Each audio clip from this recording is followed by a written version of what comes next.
What is up, everybody? Another Bass and Brews podcast coming at you. We're your weekly distraction from high-quality podcasting content. When you come here, you're going to get a little bit of fishing and a lot of fun.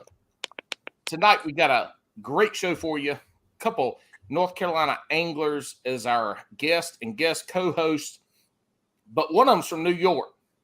So we're still touching this little Northeast Yankee part of the majority of our listeners.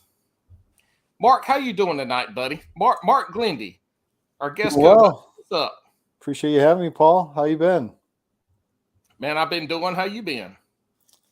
Hey, getting to fish North Carolina last Saturday and ice fishing by Monday, so I'll take it.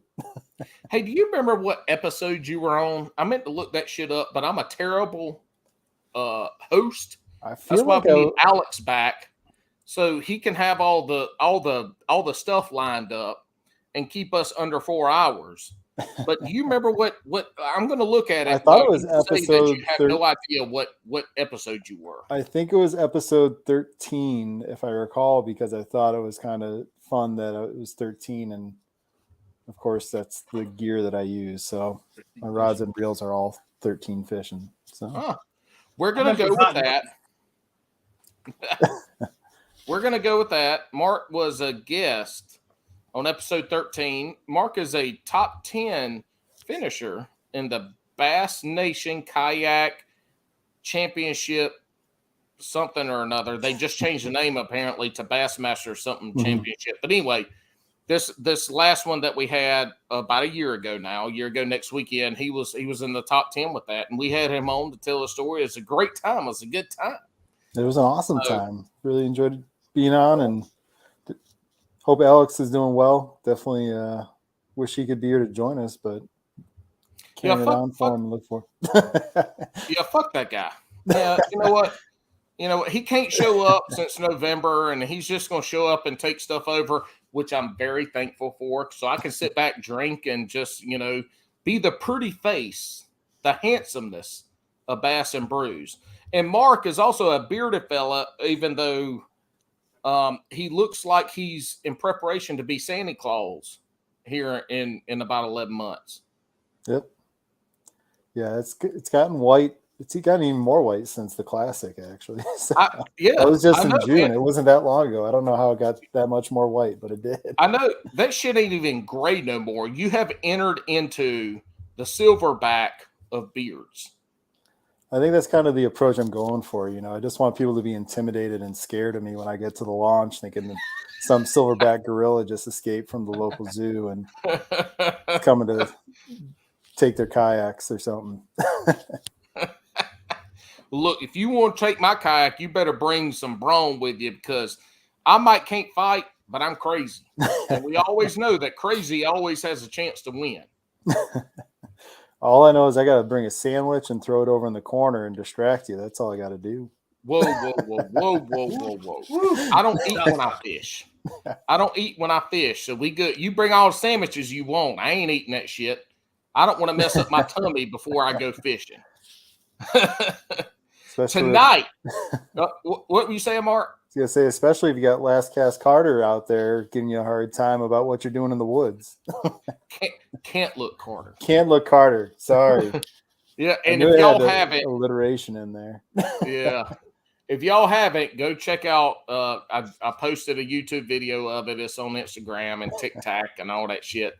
But go check out the video. We caught a couple fish. I split it into two. Catching the fish, really nothing exciting about it. They weren't huge. I did catch a bowfin, so that was fun. But Carter, my son, my 7-year-old son, his commentary during these catches was amazing. And what I didn't get was that for the next 3 hours after catching the bowfin, I caught him almost back to back. For the next 3 hours, he just kept telling me how lucky I was because I hadn't caught fish the last few times we've been. He kept telling me how lucky I was. I was like, all right, boy, shut up. I know I'm lucky. Just be quiet. Sit back there, eat your snacks. Let me fish. Tonight we have Dave Chasing 20 Kayak Fishing on the Instagram is our guest tonight. And Dave is over here, local North Carolina boy. Me, we all three fish one of our local trails, couple of our local trails. And Dave was also at the BASS Nation Kayak Championship Series tournament last year. I'm sure we'll talk about that some. But Dave, how you doing tonight? But he's also a bearded brother too. His is nice and trim, man, though. I thought about Paul when I saw your beard earlier. This winter, I was watching some of these, and I thought, man, I'm going to compete with. I'm going to grow it out. But I spent all of the last couple years growing the top of my head out, and I've always kept a little trimmed. And then I thought, what's the point? Because Mark's got us beat anyway. So, here's the thing, good, man. Go ahead. Real quick. Yeah, we'll take this back to one of our episodes with Paddler and Finn. The Paddler, I messed that up. The Paddlers Network guys. And the question I'll ask y'all put it in the comments, whatever, post, Instagram, whatever, bald or not. Look at the three of us. I know y'all know what I am. But y'all of us, the question is, bald or not? Oh, look. Oh, Dave, internet messed up. I was going to say, is that my internet? Is that your internet, Paul? I don't know. I've got Mark good. Mark, you got me? Yeah, I got you good, Dave. Paul. Blaming me already for nothing. It don't matter. We back now. But bald or not. All right, Dave. How you doing? On this pot, me and Mark have been here before, and nothing happened bad. Not that I can remember. And here you show up and the internet goes off. Well, I'll take it as they come. But man, I'm great. I'm wondering what I'm doing with two guys that haven't caught a fish all winter. But I'm trying to hold up my bargain. I know, I'm a little questionable of a guy that's from New York and says he doesn't like to fish in the cold. But I never said I don't like to fish in the cold. I just have other stuff that I'm going to be doing. I just went out ice fishing last night. You did. I'll give it to you, man.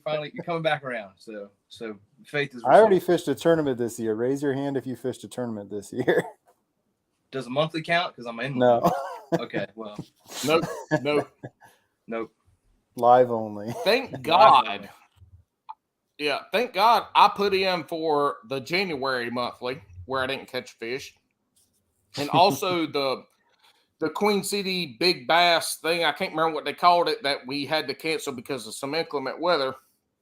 I fished that too and didn't catch a fish. So, whoever won my money, you're welcome. Well, that just means Dave, buddy, I'm going to go into it. If my first tournament, I'll just expect not to catch a fish, and we'll even up the score. Hey, I caught 3 fish for my first tournament, so I'll take it. Yeah. And Norman's tough, man. To win like that, been there, done that in the fall, man. It is no fun out there. That's not a fun place to be when that wind gets up. First of all, on Bass and Brews, our guests never go into a tournament not thinking they ain't going to win. I mean, look, every tournament I go into, I'm like, I'm winning this bitch. And when I don't, I get pissed off. But you can't go in there with a mindset, I might not catch a fish. You ain't ever going to win on that dumb shit. Anyway, we getting off topic already. This ain't mindset with Shoulder Fisherman. Shoulder Fishing and me we got another mindset coming up soon because me and him, we got a beef that we gotta go through. Because I told him he was a much better fisherman, angler, than he actually was, and he called luck anyway. Y'all listen to Jigs and Bigs. Great podcast, our people. Also, before I forget any longer, Hooks at Hoodlums, go check them out. Great apparel. They got some winter stuff out right now. I know none of y'all Southerners down here care about that stuff, but they do have they got some regular stuff out. Hooks at Hoodlums, use code HEELS, HEELS 10 HEELS 10 for 10% discount. So Dave, we'll get back to this, and hopefully we can carry this more than 3 words. How you doing tonight? I'm doing fantastic. I mean, before we get too much further, I'm a little thirsty. I know we're gonna get there, but hey, just a little jab there. But I'm good, man. I've been out fishing quite a bit this winter. It's been pretty good. Bites have been slow, but it's been good bites. Just looking forward to the tournament season coming up and figuring out where I'm going to be and what I'm going to be doing. And it's always a learning experience every time you're on the water. So just looking forward to it, man. It's going to be here. First of all, Mr. Al from Tool Time, because that's who you look like right now with your flannel shirt on and your close crop beard. You look like Al. What the hell? I call it Tool Al Time. Borland. Al Borland. Yeah, but Tool what's Time. the name of the show? Tool Time was the show within the show. What'd you say, Mark? I thought it was called Tool Time. It is Tool Time, isn't it? Tool Time was the show within the show. Home Improvement. But what was Home Improvement? Home Improvement. Look, y'all. Welcome to Bass and Brews Podcast. We got Mark Glenda's guest co-host, and tonight as our guest we have Al Borland from Tool Time on Home Improvement, right here in front of us. The man ain't aged in 30 years. Look at that. Ain't that something? Look at this, man. Picked up fish. Don't you ever talk about being thirsty on my podcast again, or we're going to name you somebody else. All right, well, let's get to it then, since Mr. Al Borland, and that's going to be his name for the rest of the night, since he's pressuring me. Obviously, he can't do a 4-hour podcast tonight because he's trying to keep us on track like Cupcake Coley and Tiffany from Texas Bass Babe has done. The only two that have been able to do it besides Alex, because he's in charge when he's here. All right, what y'all got to drink tonight? Mark, we're going to start with you, buddy. Being that I'm up north, have to go with the Labatt's Blue. I'm usually not the light, but that's what's in the fridge. So little ode to our northern friends. Nice. I love it. What you got there, Dave? Well, Paul, an ode to you, man. I know you're a culinary fella, and I like to pair my beverages with something nice, but I thought I'd go a little outside, and I'm here to have the beer of meals tonight. The Dinty Moore. It's the beer of meals. Now, I'll accept it. I whoever you're sleeping with tonight, I do pray for their health and safety in the morning. It's me and the dog. No, in all seriousnness, no. So I've got a local brew. This is from down the road in Graham, North Carolina, Forgotten Road Ales. Oh, nice. Right off the interstate. If you're ever out this way fishing, Mark's been there actually. Yeah. They do a lot of what things. Interstate? Interstate 40, I-40. I-40 in Graham. Also, go get you some Hershey's barbecue. Yeah, there's some better options out there, but we're not going to talk about that. I agree, but that's what John Boy and Billy saying. They've been around for like 45 years now. So I'm just trying to be relevant and important. You can do it, man. But I tell you, Burlington's known for Hershey's and Zach's, and there's better options in my opinion for both of them. Look, if y'all want good barbecue, come to my house. I'll make some good barbecue. I promise. I've been waiting for the invite. You keep posting pics and stuff, and I don't ever get a text. So, well, because we eat it all. Well, you couldn't eat it all if I was there to eat some of it. Well, I mean, sometime in the future that should have. Don't make me feel bad about myself on my own podcast or Alex's podcast. Anyway, y'all know what I'm drinking tonight because I'm a fat ass trying to lose weight. Plus, they got eight ABVs in them. I'm powered by a White Claw Surge tonight. Delicious. And it also keeps you wild without the hangover. That's what I'm going to say. Y'all ready to crack these open? Let's do it. Let's go for it.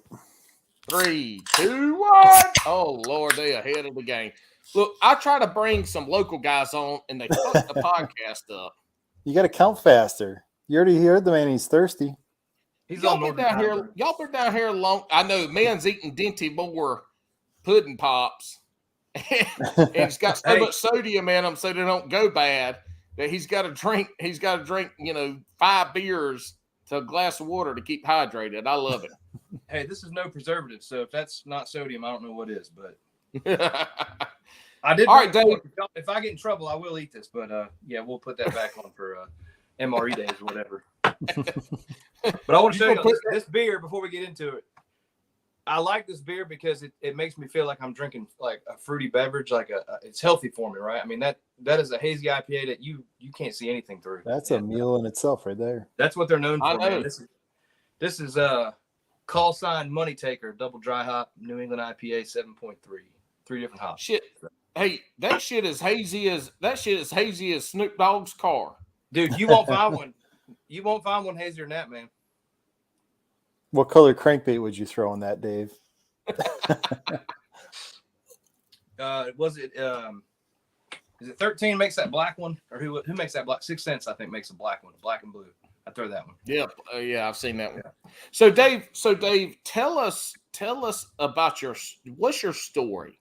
What brought you to where you are in your fishing prowess right now? What brought you to where you are right now in fishing? So I could say, growing up, it's the same old song and dance everybody has. Dad grew up, took us fishing. Friends, dads took us fishing. Never had a boat. Had an uncle had a bass boat. I mentioned in our warm up, I've been in a bass boat twice in my life, and once was with my uncle. Didn't sleep the whole night before, just so jazzed up to go on a lake and didn't catch a damn thing. So, just you're like, fuck bass boats. I'm going to the bank. I think he caught one pike, and that was in Northern Virginia. So whether you want to call them jacks or pike or pickerel, whatever. It's a northern pike. Oh, if it's not a chain pickerel, it's a northern pike. It wasn't a jack. It was northern. It was cold water. It's cold, clear water. It's a jackfish. It's a jackfish. On Bass and Brews, it's a jackfish. Salmon, brim, bream, crappie. It's jackfish, it's salmon, and it's brim. And it's anglers. It ain't fishermen, it's anglers.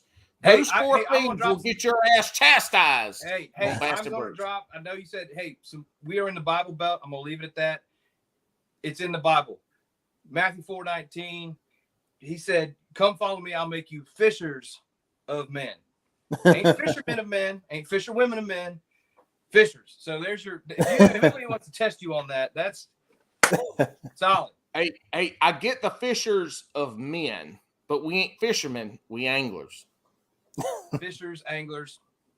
I'm not over here being a protractor. What are you talking about? Anglers. Easy now. I have the power. Hold up. Look, I have the power of the remove button. This is the earliest. He's done it. This is the earliest anybody has ever been removed from Bass and Brews. Good job, Mark Glenda. Good job. Okay. I try and be the first Dave. To do many things. All right, Dave. So your uncle had a bass boat. You've been on the bass boat once, didn't catch a damn thing. Just typical. What's the story? Fishing around with buddies in high school at the pond. We could go off on some stories about when I was even younger, catching a catfish out of a dip net out of a rain ditch and leaving it to die in my utility sink. We could talk about getting arrested by the Walmart police for fishing. Real quick, where'd you grow up? Where's this happening? What state? What city? What town? So originally born in Maryland, but my first fishing experiences were in Indiana. Growing up in Indiana, a couple local catfish ponds, Wabash River. We had some old quarries across the border in Illinois. We went crappie fishing. Had a couple lakes. We'd go with some buddies, and Indiana's where it started. So the story there is, I don't know. I was riding my bike a couple blocks from home and came across a little ditch. Rain ditch had perennial water in it, I guess. And I don't know how it got there or why it was there, but there was one of those dark black catfish, probably, I don't know, 1.5 feet in length, sitting in there. So I went home, a mile away, got a net, went back up with my bike, scooped the catfish up. I'm pedaling my bike all the way home with it's probably a 3-pound, 4-pound catfish. Pedaling home, I'm sure I'm getting looks left and right, and I fill up our utility sink in the basement, unbeknownst to my parents whatsoever. The catfish is nasty, half dead, sores, ick all over it.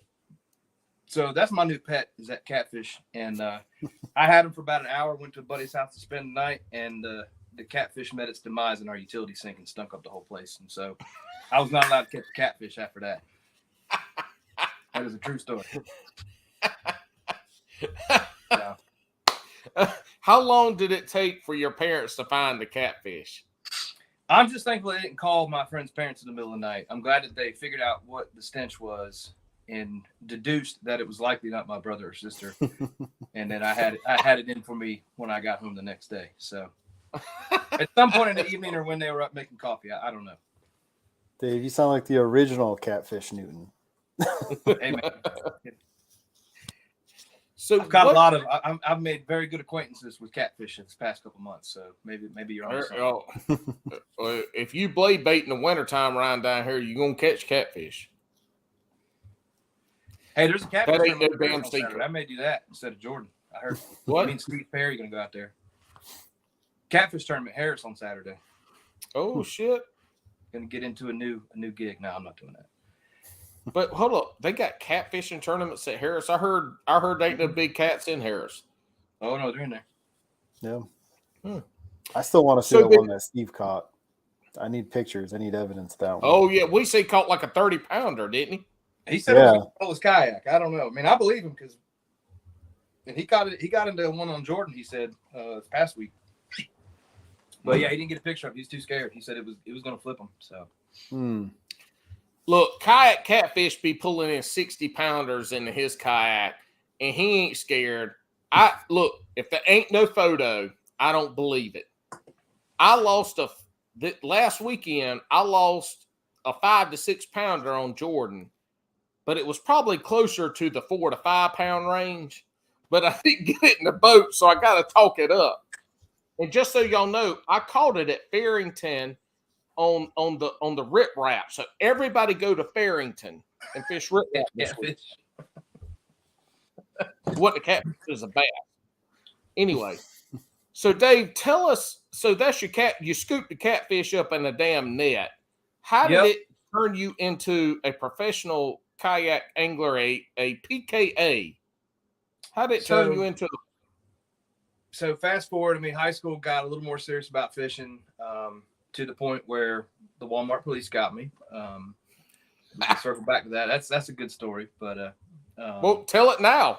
We ain't circling back. All right, this is your story. So, pond fishing with a good buddy of mine, and this was before like I knew anything about when a bass spawn was or what seasons were best. I mean, for me, it was like if it's a summer evening, throw a plastic worm and see what happens, and so that's I'd learned that back to Maryland before I was. Time out. Getting ahead of myself. Went from Indiana to Maryland for my middle school years. Fished some lakes around there. Did pretty good, just catching bass and nothing huge. Just beating the bank. Didn't have a boat or anything like that still. So then moved to Charlotte in the mid-late 90s.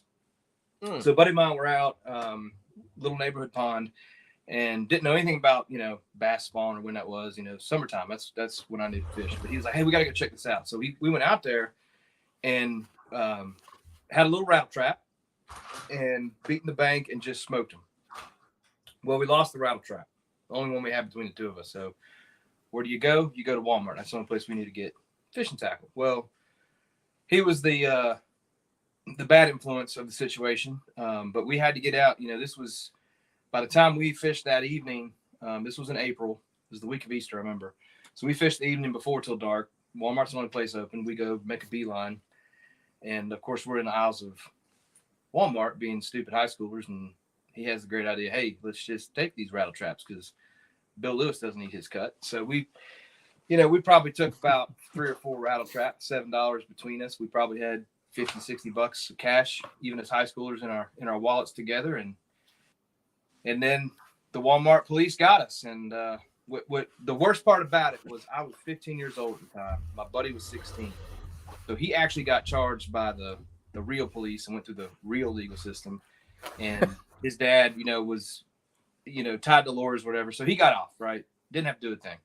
Me, however, being 15, had to go through, what was it called? Like a young jury system or whatever. So I had to go to a DA, and he heard the story. He's like, well, after hearing it from you, at least there's some good. He's like, I knew you wasn't all as bad when it was fishing lures. He's like, just buy the fishing lures next time. So long story short, like I had to sit through sit on a jury or be in a real trial of my peers of 13 to 15-year-olds and be embarrassed and all that. Just, then I had to be a juror for like 3. I mean, it was like community service to a T. Like it went on for 6 months. Anyways, so I've been, to this time, I'm banned for life from the Walmart in Pineville, North Carolina at the Arboretum. If you know that spot. I'm not likely they would recognize who you are now. if I sign an autograph, I get in, right? I mean, I'm out of board. So, yeah. Here's the other thing. Wild Bill, this man needs to be part of Hookset Hoodlums because besides Cody Lockwood and probably OG Scuba Steve, he might be the most hoodlumest of them all. Stealing rattle traps from Walmart. You got caught trying to steal rattle traps from Walmart during pre-spawn. Yep. Where do we go from there? So did you break into Bass Pro Shops a couple years later and steal boats and all their radars? Like what happened here? You're stealing how he got his first kayak. Now you're stealing. You already stole how he got his first kayak. That's the next part. Oh shit! This man didn't buy an Ascend; he stole that shit. So no, man. That I guess that scared me straight. If you will, that's the only blemish on the record to this day. So but so getting back into kayak, I came settled. Went to school at App State, got into the fly fishing thing a little bit up there. Loved it. Fished a couple of ponds up there, but it really wasn't until I moved back to this area after college. So you're talking 2006. Moved to this area, and I had met my wife, and her folks had a place up at Hyco Lake. So I cut my teeth up there. Started off kayak fishing. My father-in-law had cheap little sit-in Pelican or Sun Dolphins, whatever they were. And, if you want to talk about a place to cut your teeth, and the pleasure boaters up there, it was awful. It used to be awful back in the day. They've raised the ramp fees up there, so it's put a and Hyco is a very small, deep, clear water lake, right? No. Okay. Well, it's good. Like I was talking about some other lake. Mayo. You're probably thinking of Mayo. Or Belu's. Yes. Or okay. I was thinking of Mayo then. Yeah. Yeah. So, but Mayo's got big fish in it too. Mayo's got huge fish. Yeah. But Hyco, so I think what it was is it's the closest lake to Raleigh-Durham that has houses on it. So I think my theory is when VRBO, Airbnbs, all that took off, people make a beeline up there. And so people got really used to running their jet skis and, skiing, waterboard, all that stuff up there. But anyways, it was a great lake to learn on. I was in a sit-in for a couple of years. Yeah. What year was that you started fishing in the kayak? That was probably 2007-ish. So this is fishing out of a kayak in a lake, a reservoir, like way before. Well, not way before, but it was very early on in the kayak scene. At that point in time was when the kayak scene was kind of big in the, in the narrow reaches of river fishing. Mm-hmm. But fishing out of that in a lake, that's very early on. I mean, that's a long time ago when we think about the kayak world where we are now. And so you started in a kayak in that time, and that's how you cut your teeth. Still no boats, right? Just the kayak. Still no boats, yeah. I mean, like 2004-ish, I had one boat trip to Wisconsin. That's it. That's the only time I've been in a bass boat. That's the last time I've been in a bass boat. And so were you just throwing like plastic worms or jigs and some top waters, or were you following Bassmaster and trying to do all these different things? Like what did your fishing look like in 2007 to, let's say, 2012, kind of when the kayak scene started to grow bigger and you started to have some tournament trails? Well, so for me, I owned nothing but spinning gear. Didn't know what a bait caster. I mean, I knew what a bait caster was. Never touched one. Never tried to throw it. So for me, it was like I'd learned kind of throwing a Texas rig worm. At some point, fell in love with a weightless fluke. That was kind of my go-to. Never heard of a jig. Never threw a crankbait. Never threw a spinner bait. Threw the rattle trap, obviously. Knew of that, so I threw that a little bit. Trolled that a little bit. Yeah. The only rattle traps this man ever threw were the ones he stole and didn't get caught stealing. Got trauma from that trip. I might still have that exact rattle trap. I don't know. We'll see. I remember it was like a bleeding shad. I remember it was like it was the black top with the chrome and the red on it, not the blue back, but the black back. Oh shit! Exactly what it looks like. Keep talking. I might have one. Keep talking. You probably do. It's a good little lure, man. But no, I mean, it was real basic. I didn't have, I didn't have a lot of gear. I mean, I kind of remember growing up, like, I would go through my uncle had the Bassmaster catalog or the Bass Pro Shops catalog, and I'd thumb through it and, say, oh, I need this. I mean, I remember like buying a bunch of those little Rebel crawfish crankbait that were big for smallmouth. Never caught a thing on them ever. I mean, half a dozen of them. But yeah, for me, and obviously rooster tail. I mean, who hadn't done a rooster tail growing up? I mean, that's just a staple. But yeah, I mean, that's it's funny because I tell people that that was like 2007ish, 2008ish, really, and so I live right amongst some of the best lakes in the area. I've crossed Jordan Lake I don't know how many thousands of times because it's on my way to work. I'd never fished it till last year, believe it or not. Never fished McIntosh, maybe once or twice till last year. So in hindsight, where I screwed up was, it was cool that I learned to kayak fish, and I bought, I bought first a sit-in, perception sit-in 10-foot, or sorry, sit on top, but not pedal. So I did upright ones, and then really got bit by it and bought the Perception Pescador 12.5 pedal. Still have it. Great little kayak. When was that? So I upgraded to the Perception Pescador probably in 2015, I want to say. 16. So maybe. What made you want to upgrade to the pedal at that point? Were you fishing kayak tournaments at that point? I was not. No. My first kayak. Then what made you want to upgrade in 2015? So just I obviously that's when it got popular, and it was a no-brainer. He said, "Man, like the worst thing ever is to do this, and then pick up your rod and try to do this and do this." And I said, I bought it without even testing one. I need one. Got to have one. So saved up a little bit of money and went over. I got it from REI and sight unseen, picked it up. And the first thing I learned was, ain't no way I can put that on top of my car. No. Like it killed me. That 10-footer was no problem, but that 12.5-footer, man. And I had some, I had the Malone Sea Wings. They were pretty good little rack. I mean, but it just So then it was, just like everything is kayak DIY. Like found an old trailer sitting around, salvaged it, got all the rust off it, fixed it up. I mean, it looks reeking ink, but it still works. And so in 2015, when you got that too, there were no tournament trails in this area, in the Raleigh area, right? Well, so I believe CKA was around. Don't quote me on that. I mean, I don't know when they started, but in hindsight, that's kind of, maybe it's a good thing, right? I mean, but I fished, and my tunnel vision was, let me go up to Heiko. I got the private launch. I'm comfortable. I can, pretty much know where to catch fish up there. And, that's what I did for years. I mean, 5-6 years. That's what I did. I mean, I didn't even think about going to these local lakes in my kayak. I just always made a beeline up there. It just is what it is. In hindsight, I mean, I know there were some tournaments going on. Probably 2018 is probably, I think, when they started. I know CK, I think, had some events around then.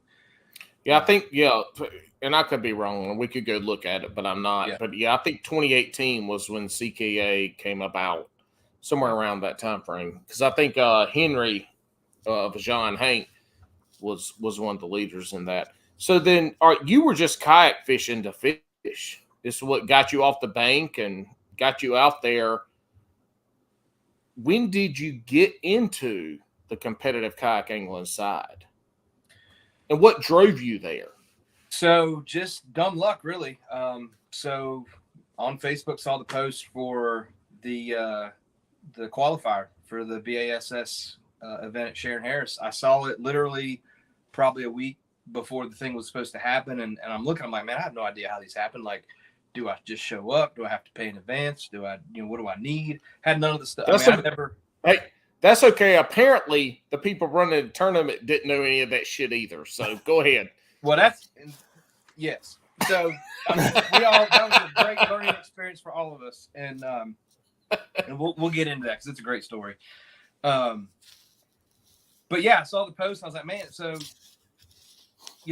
at the time, like when I was at Heiko, like I had my comfort spots, and I'd say, well, I can catch 20 fish a day at these spots. And if I don't, I'm mad. So then I said, okay, at Haiku, let me see if I can branch out and, what I guess you would call patterning, right? Like, let's try this here, let's try that, branched out from just fishing in the summer. Let me try, pre-spawn fishing. Let me try winter fishing and all that stuff.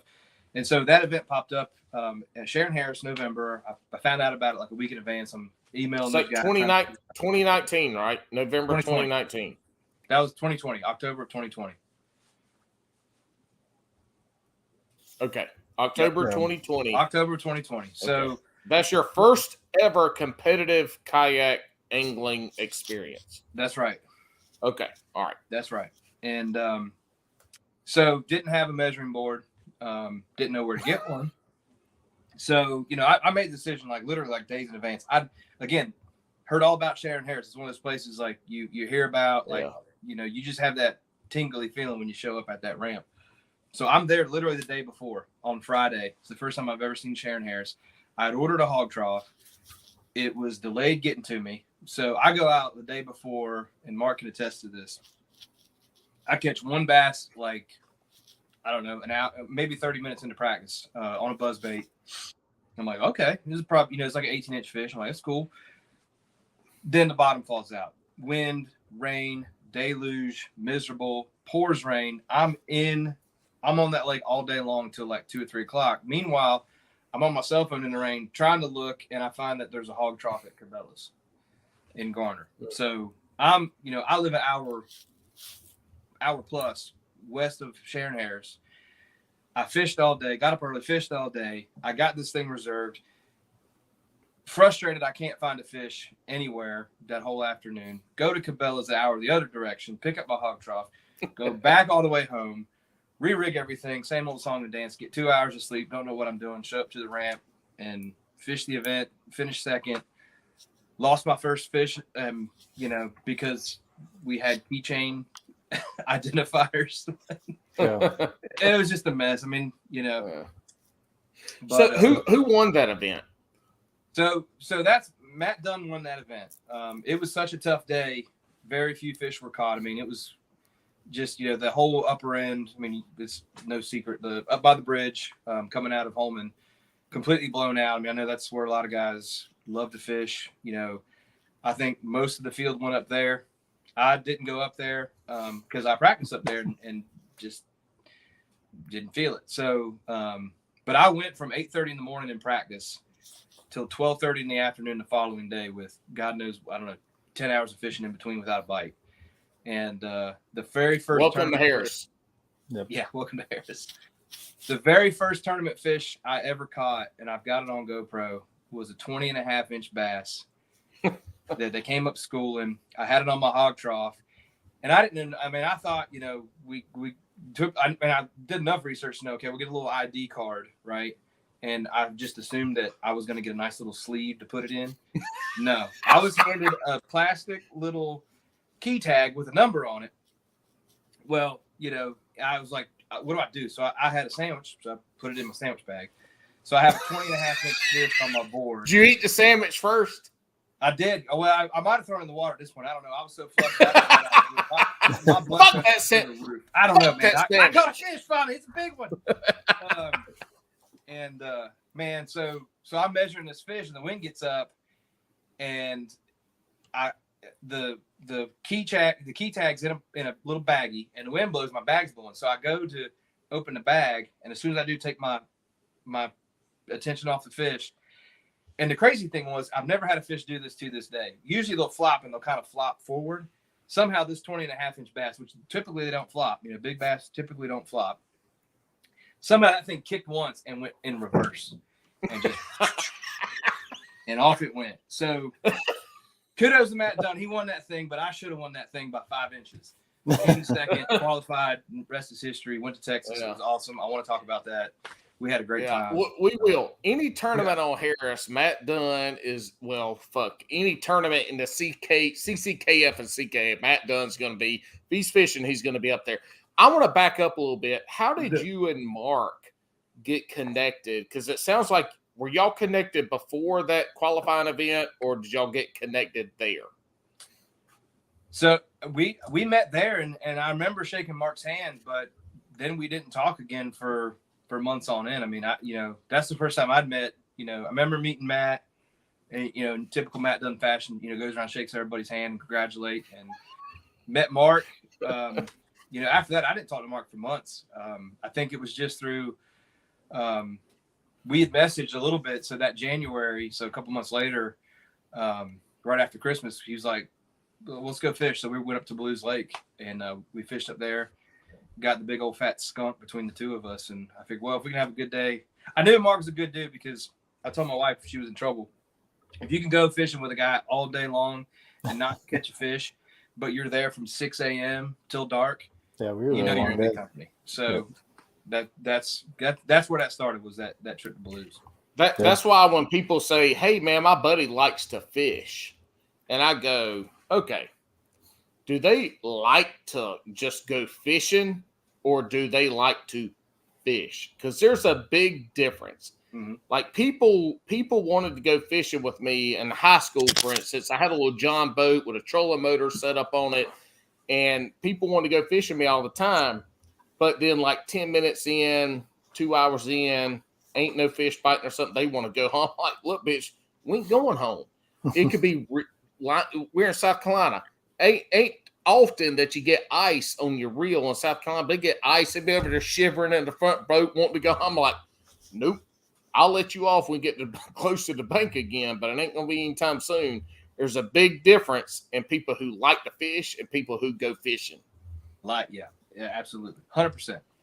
I'm the same way. If I go to the coast, I mean, my wife knows this point, like, we better have a front row house because I'm going to be out there before dawn with my surf rods out.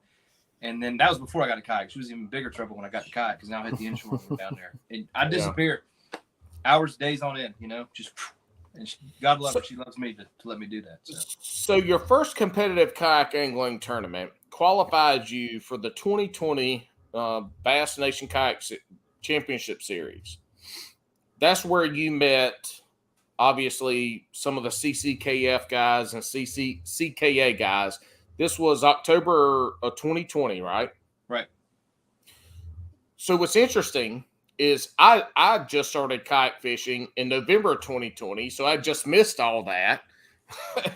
And so I've just gotten into it then. But you met Mark, and y'all became buddies through that. And y'all ended up going down to the BASS Nation Kayak Championship together. Yep. Right? That's right. So last year, obviously they postponed it a little bit. It's supposed to be in March like it is this year, but they postponed it to June and switched lakes, thankfully. It was supposed to be originally at Louisville Lake right outside of Fort Worth. And,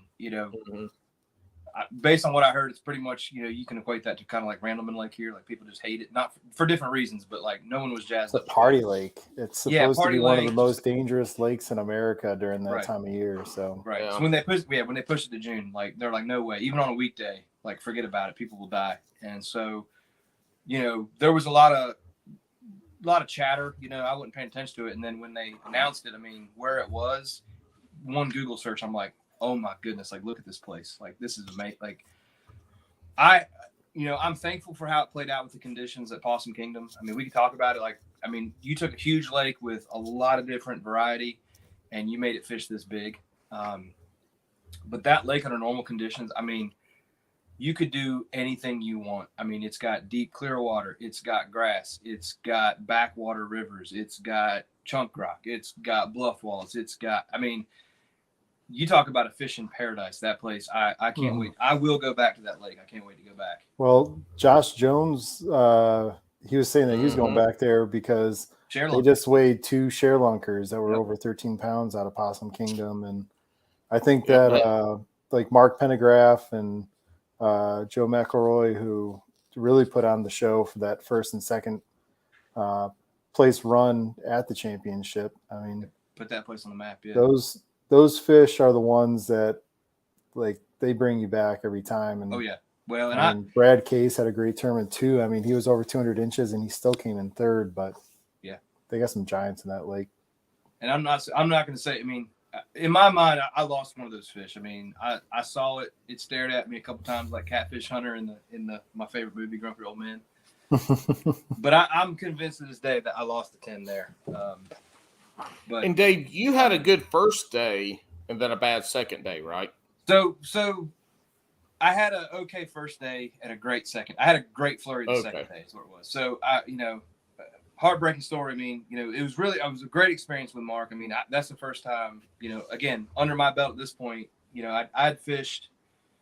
So take it back to 2020. Like I fished that qualifier and I think I fished 3 events, and did really well. And I was like, is this dumb luck? Is this, They were 3 local events, right? 3 local events. So it was Falls Lake, placed second in that. Sharon Harris actually won that event in November of 2020, and the Battle of the Border up at Kerr Reservoir. I think I finished 8th at that one. So, and then you fish into the next year. Fish into the next year, but yeah. So all in, I mean, I've got probably 6-7 tournaments under my belt, a couple monthlies just to figured it out a little more, and had gotten really comfortable at that point. But going to Possum King with Mark, it was pretty cool, and kudos to Mark for just like we could go in and blindfolded and just do what we do and see what happens. But we agreed, like, let's map study, let's coordinate, let's figure it out together and make the most of it. And I'm glad we did. But so your inexperience in tournament fishing, right? Because it's just different than fishing. Let's be real. Your inexperience in tournament fishing at this point. Mark has guided. He's been on a guide boat fishing freshwater. He has fished off of the back of boats in tournaments. He's fished in local tournaments where he was probably up front with running the trolling motor at some point. He's fished in kayak tournaments. Like, Mark is a seasoned angler at this point, who's caught a lot of big fish, who knows that tournament side, like mentally, preparation wise, he understands all that. And I'm guessing that he was very helpful in your preparation for going down for that big tournament like that. So absolutely, and I think in reflection, and I've learned some Mark, I think you test it, is keep it simple. When we went to that tournament, I showed up, man. I had a tub, a 50-gallon tub with plastic bags from Walmart, from Bass Pro, from Academy. I had old Zoom bag lizards from 1992. Had all these. He's not joking. He's not joking. Not joking. It's sitting right over here. I believe it. I mean, I had so much crap, and Mark shows up with a shoebox. Mm-hmm. I mean, that's essentially what he had, and so we got together, a couple weeks prior to going out there, and we obviously do some map study and look at some videos and stuff. And I'll never forget at the time, I was like, well, I'm going to do this because I want to. I mean, in my mind, I'm going out there. I'm crankbait fishing until my arm falls off, and that did and did not happen. But I'll never forget Mark. We were looking, and he's just like, "Yeah, that place looks pretty cool." And I don't know if we want to give up the juice, but that was the spot. I mean, just yeah. Well, I'll give a little bit of other insight into it too. So, like, this is one thing. I mean, you hear it a little bit from some of these top anglers that are out there fishing, all the Hobies, and some that are fishing all or most of the KBFs, and really fishing a lot of the Bassmaster kayak stuff now. You hear about kind of like that circle of friends that you make, and I can't say enough. Like, I think as far as the kayak scene goes, Dave was like my first real confidant that I could go to and be like, "Hey man, what do you think of this?" And like when we were starting to tag team for that Possum Kingdom event, he came over, and I give a lot of credit to Dave. Like, that man can spot like a red house, like hidden behind 2 trees, and from look at a YouTube video and then look at Google Maps and be like, "Oh, he's right there." And like, "Oh, there's those 3 bushes lined up right here.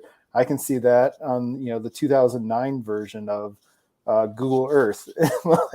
So I give a lot of credit to Dave, because between a little bit of my background of doing some of the tournament stuff and fishing different bodies of water, and seeing certain types of brush that a lot of times will attract fish and hold fish off points and things like that, and then Dave's ability to pinpoint that and also have his fishing knowledge and background, I think we just kind of freaking fracked well together to kind of figure out that game plan, because he is a different style fisherman overall than I am. He does, love throwing those crankbaits. He likes to find those offshore spots and stuff. And I like to do offshore if I know, like, if I go over a hump and I see fish, I'll fish them. But I love a good structure, cover type fishing opportunity. And that's really what played out in Possum Kingdom for us is during practice, I had found a pretty solid pattern. Every single place that we went after that first day that we were there, and that water was just getting so muddy and changing up so quick, I had found kind of this pattern. And I said to Dave, like, here's what I'm doing. If it's working for you, do it. And I think what he was talking a little bit about, and I don't want to steal your thunder on this one, so I'll tell the heartbreak and then you can tell the victory story on this. But that first, yeah. So like we were, we kind of knew, like, I think Mark and Ismail knew, being structure oriented, kind of what he wanted to do. And of course I went into it thinking I'm just going to throw a crankbait till my arm falls off. Well, we were forced with the conditions, and just so happened where we stayed, we went out the first day just to get our feet wet.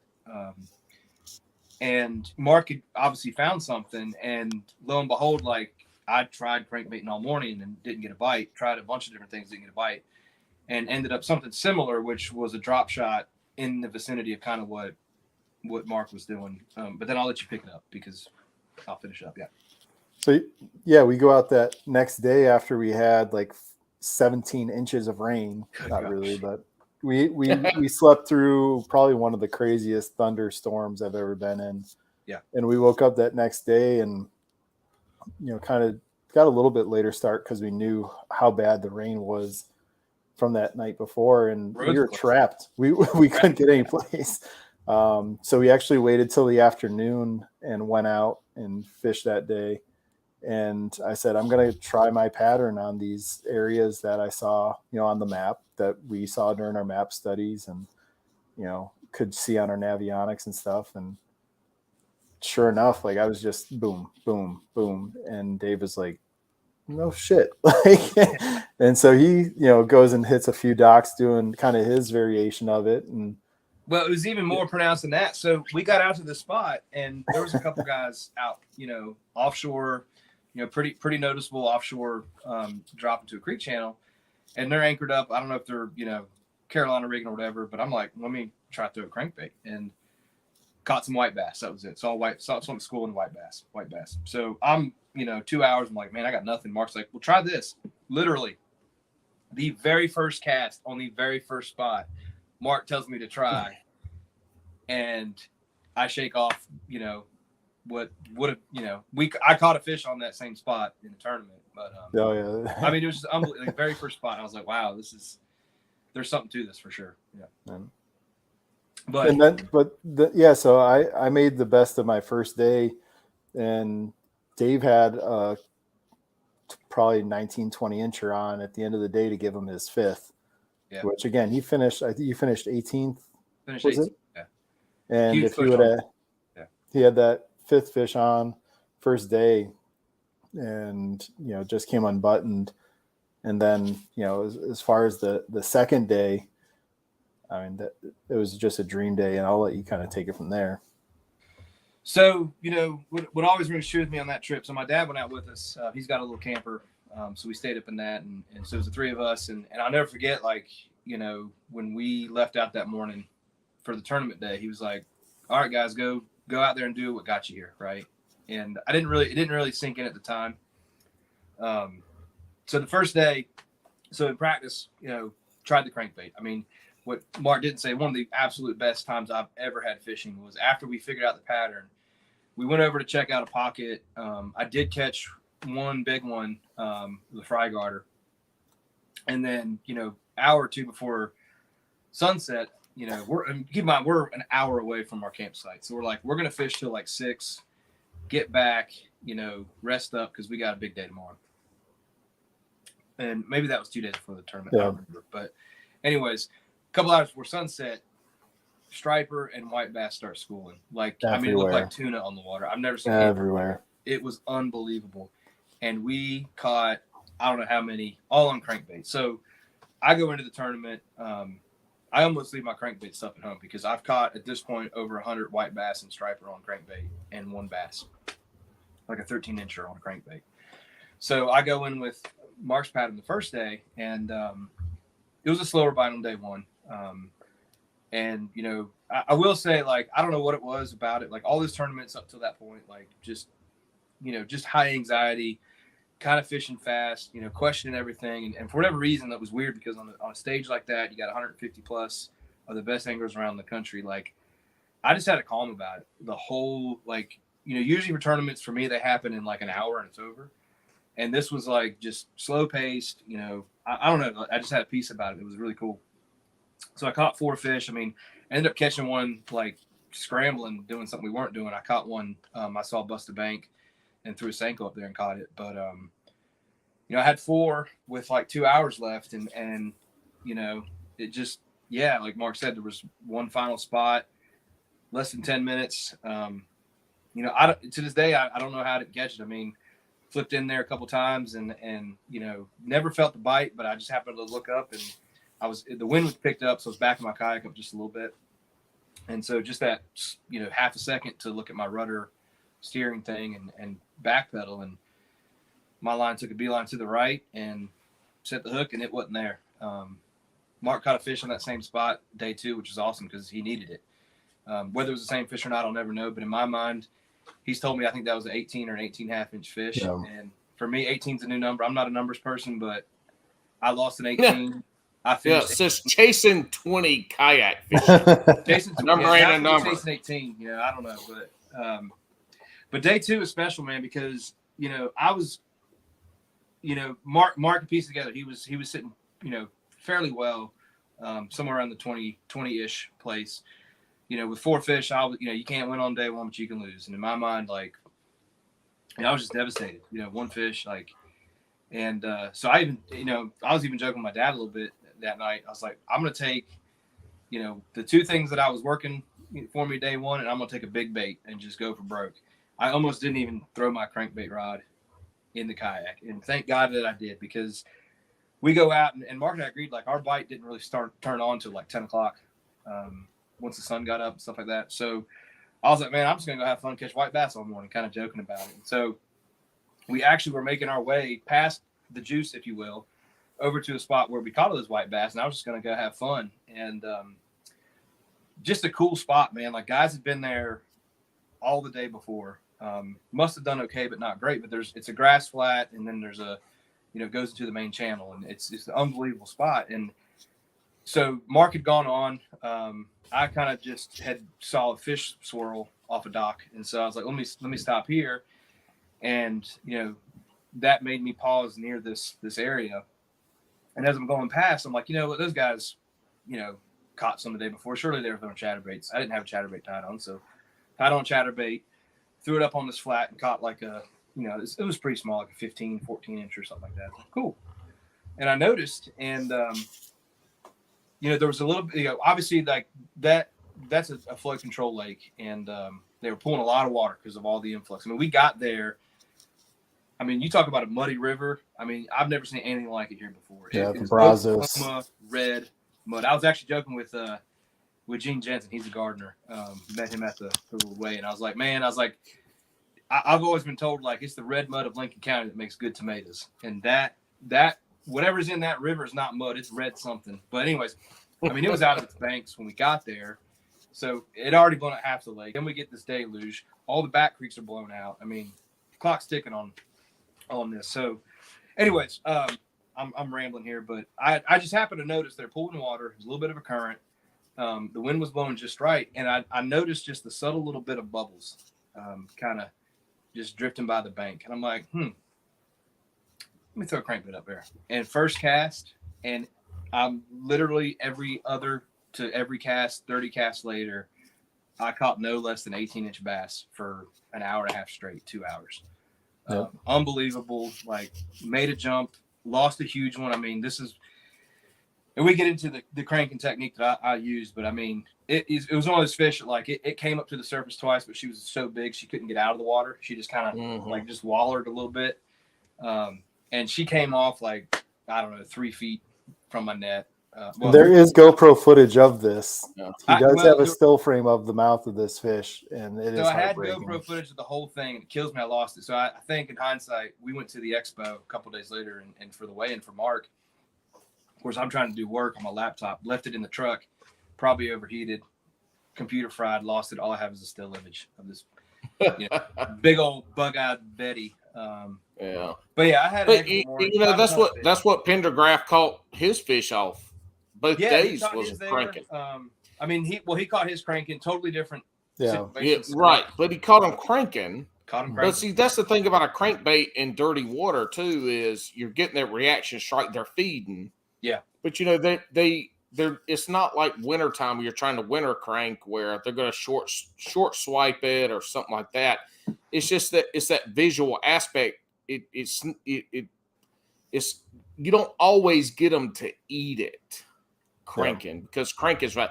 And so this is a great story into the techniques of what we want to talk about on this podcast was cranking. It's the crank with Dave with Dave. Guess we better get there. We ain't talking about the crank like that you smoke or shooting your veins or anything like that. We're talking about crankbait, but we're gonna call it the crank because that's not what we're talking about. I thought we were. The crank is the yank. I'm totally unprepared then. Tug is the drug. The crank is the yank. I mean, so cranking, like I never did it. Never owned a crankbait. May have had back in the day like a Fat A or some bomber long, something. Never threw it. One of those little jointed Rapalas that I got hanging up behind me that everybody bought that nobody knew how to use. Yep. But yeah, never fished them. And again, like just I never had like a single moment where like, hey, I need to learn how to fish this. It was just like, hey, this looks cool. Like I had heard at some point, like I'd seen, some of the pros like, hey, they're catching fish offshore, crankbait fishing. Cool.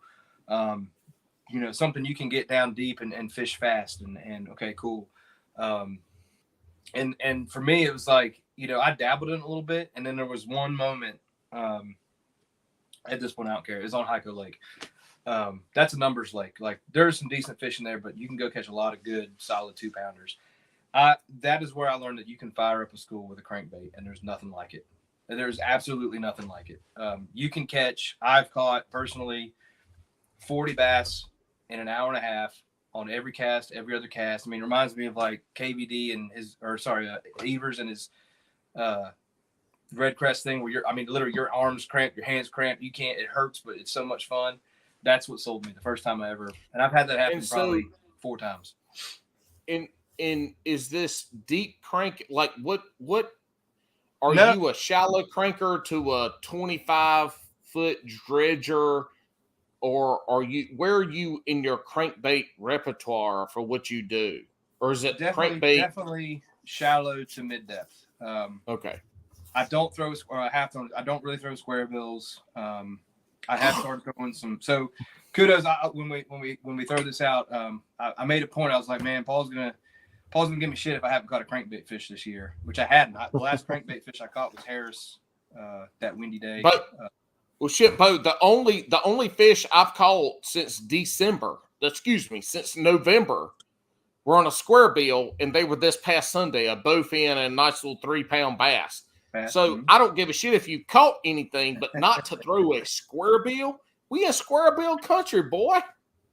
I've got a couple. I just don't throw them much, man. I just for me, I've dabbled in a bunch, but for me, it's definitely I go to the DT series. If I had one setup, one lure to throw, it's a DT6, maybe a DT10, one of the two, 12-pound fluoro, 7-foot, 7.3 medium heavy rod, all year long. Give it to me. So you're in that 8 to 12 foot range.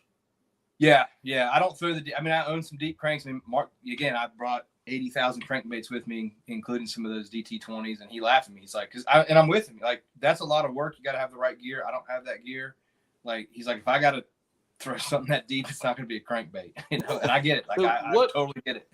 It's not my. So you're throwing. You said the 6s and 10s, so now they got the DT8 is out, so I'm sure you'll throw those. Got a boat with them. You may have a few. He may have a few. Are you throwing what reel ratio? Because I love throwing crankbaits and I throw a lot of crankbaits. What reel ratio are you throwing them on? You said your rod, and it sounds like you're kind of your typical crankbait rod. We'll cover that first. Typical crankbait rod, you want the parabolic bend, so it's some kind of medium heavy moderate or some kind of medium fast, something like that. Man, I'm a simple fella, man. Like, simple and cheap. So I've fallen in love with, I know on a podcast you can't see these, but the SLX series from Shimano. I run their reels 6.3 to 1. I do have a 7.1 to 1, but I typically use that for chatterbait.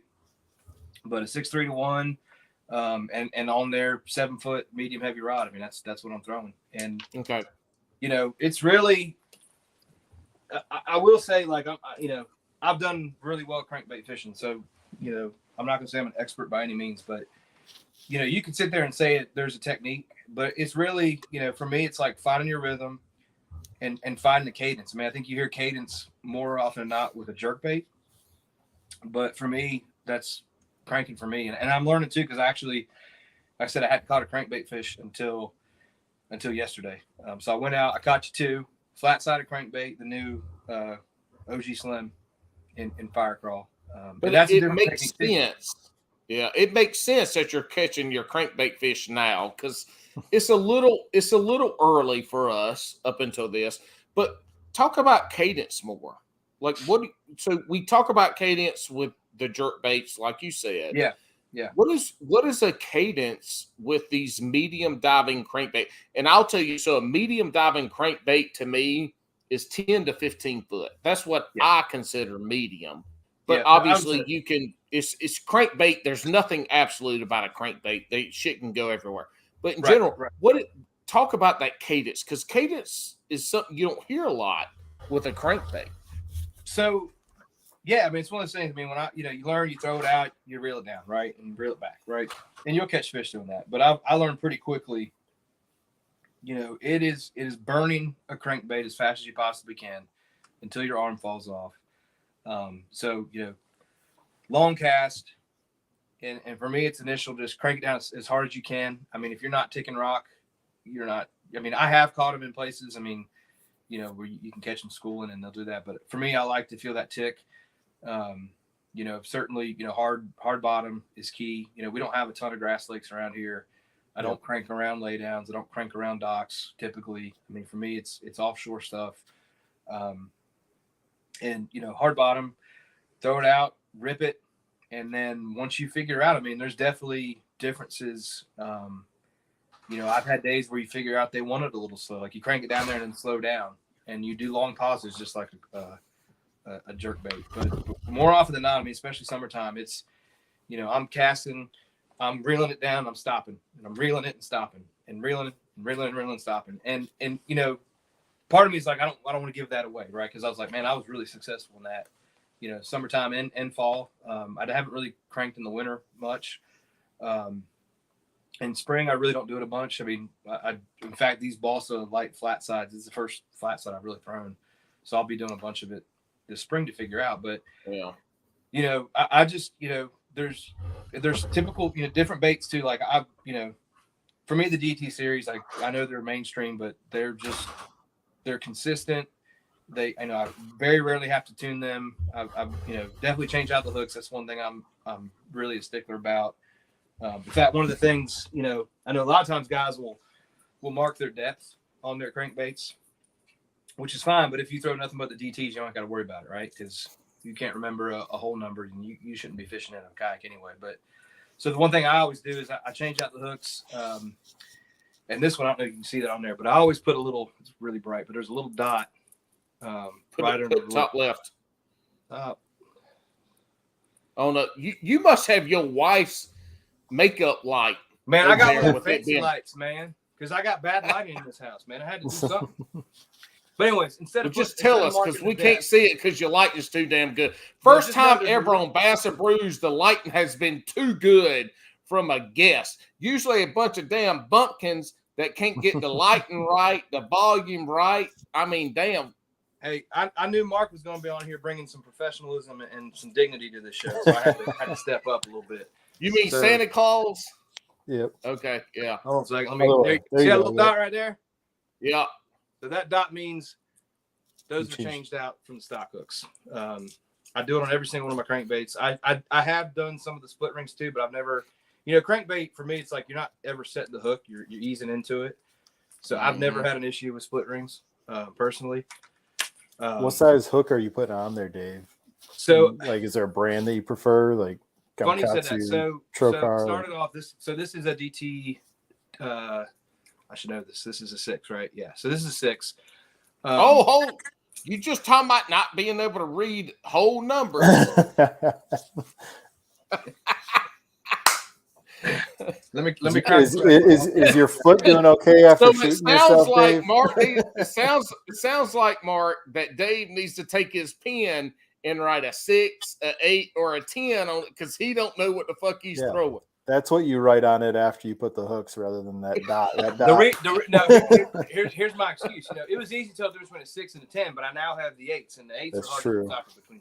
Yeah, that's true. Yeah. But Mark, to your question, so I've thrown the ST36, the owner ST36. I like them pretty good. I haven't had a ton of issues. And what's interesting, back to Possum Kingdom, on a DT6, I would always throw the size 6 hooks, which is what is stock on them. Well, when I saw that first bass and, they just grow them differently out there, I said, oh. So what's funny is, and you'll see again, I'm being inconsistent, but I retired this bad boy. This is, that's the exact bait that I caught all them fish on in that muddy water. So this is Ike's Caribbean shad, very similar to the citrus shad. But anyways, I don't have a dot on that one because I had lost the first one and changed it on the fly. I didn't have my Sharpie. But long story short, I said, no, these are big fish. I'm not putting size 6 on these. I'm putting size 4. And to this day, that's predominantly what I've used is the size 4.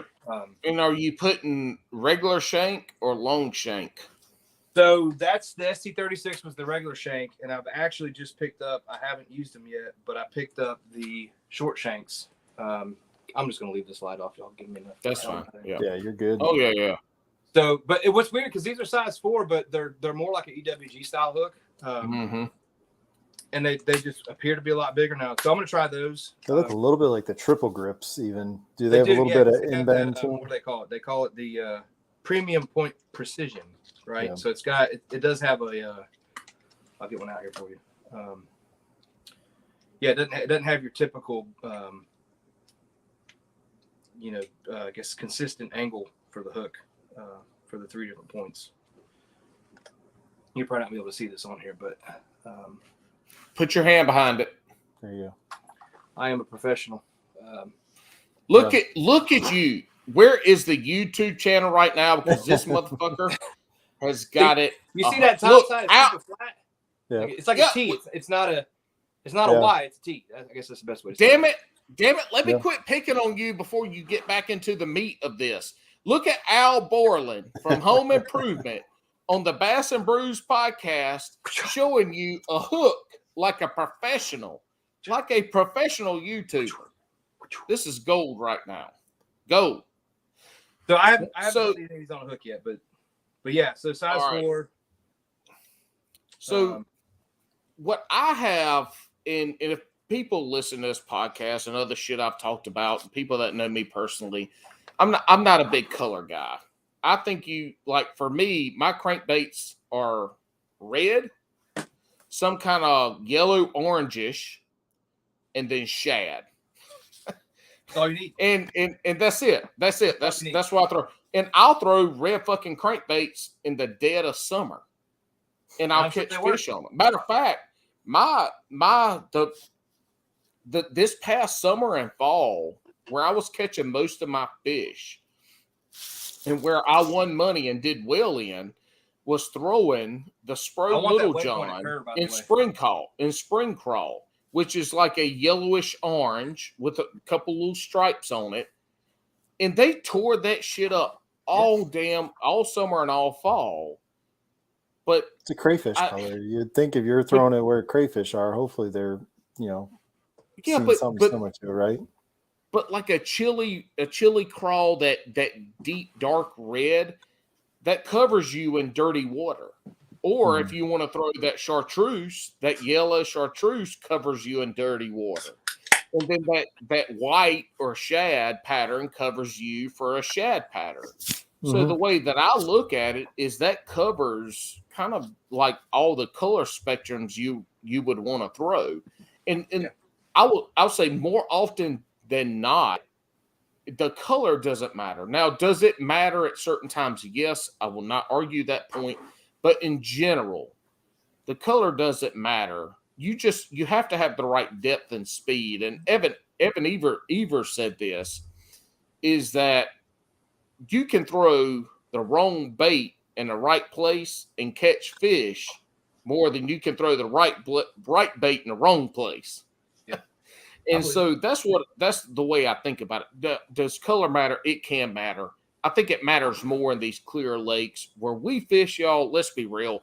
Our water clarity in Harrison Jordan's like 3 feet on a good day. A little bit more in falls. Some of these other lakes a little bit more, but we're still fishing dingier water.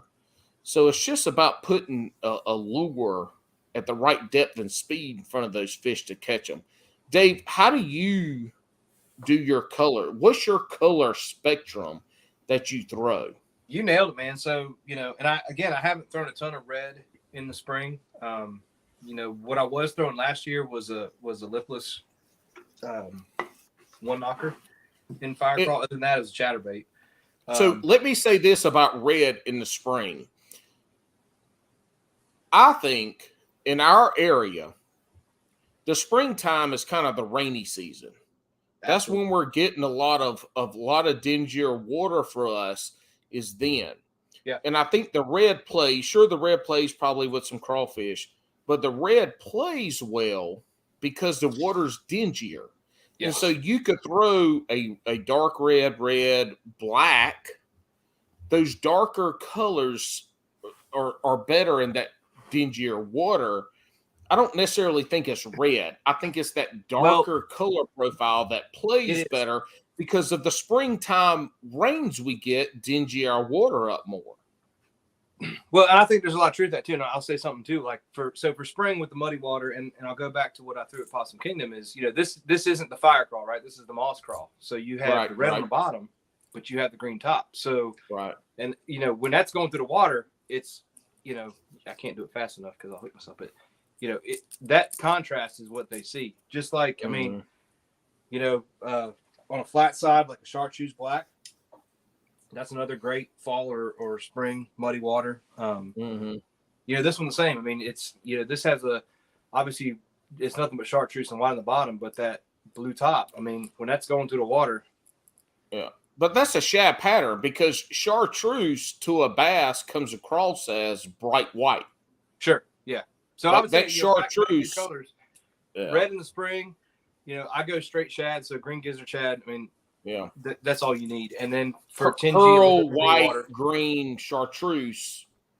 So we're talking the DT series, like the Helsinki shad's a good one. That's kind of like the silver, a little bit of blue. It's got a one chartreuse line in it. Green gizzard shad, penguin, I think is the other one. Typical old school shad color. That's all you need. I don't overthink it. Yeah. The only one that I throw in there, and it's because I get out to more that central western area of North Carolina for some of my tournaments. Clear water, Norman, especially water. Coming up like into like March, April, May, when there are a lot of bluegills starting to move more towards the shallows, is I do throw a bluegill pattern DT6 when I start knowing that they're kind of getting up there, and I've had some good luck with that. If you're going through the typical red craw, nothing, you go through, maybe do like a chartreuse craw or something like that, and then maybe you do a shad pattern, you don't get anything on those three, and you're just kind of scratching your head. If you're in the clear waters, that natural bluegill pattern can be pretty solid, but like you said, there's kind of just a few options. You don't have to overcomplicate it too much, typically, at least from my experience with the crankbait. Yeah. And I'll say this, don't be afraid to throw in that olive/olive oil color. It mimics a bass. Yeah, something like that. A little bit darker. I got one. I ain't going to pull it out because I got to dig through my shit. Well, that bluegill, if I'm doing that jabberjaw is So olive oil color, just it's a solid color for that crankbait. And I think it's a bomber. It's a bomber color that I have great luck later in the spawn when those fries start to become fingerlings. And some of those bass start to become a little bit bigger, target. And it's a shallow crankbait. It's 4 to 6 feet, rounded bill. I'm pretty sure it's a bomber lure. But it casts like a potato chip, so it's hard to cast. It's really a lot of sight casting around cover where those fingerlings would be. So Dave, one of the things, talking to local anglers around here, I remember Steve, our buddy Steve, talking about going crankbaiting with you, and he had not done a lot of crankbaiting, but he went around with you, following you around doing crankbaiting, and y'all found a school of fish, and y'all threw on them for a little while, 5-10 minutes, something like that. And you got them fired up. And once y'all got them fired up, it was one after the other. Do you remember the story I'm talking about? Yep, absolutely. So tell us about, because you hear that from the pros a lot. You hear that a lot about with crankbaiting. You gotta, if you found that school, if you can get one to bite and you can get it in the boat, then it's on after that.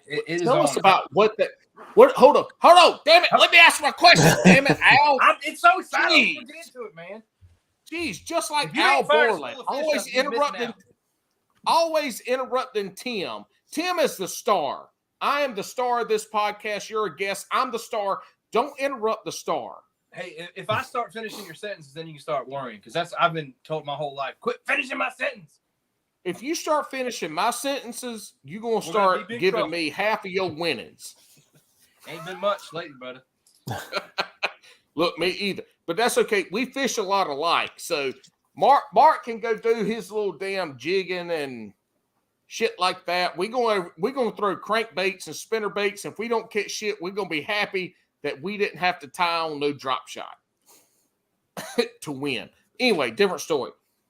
What are you looking for on your graph when you see that school of fish? What are you looking for that makes you think, hey, this is a crankbait time.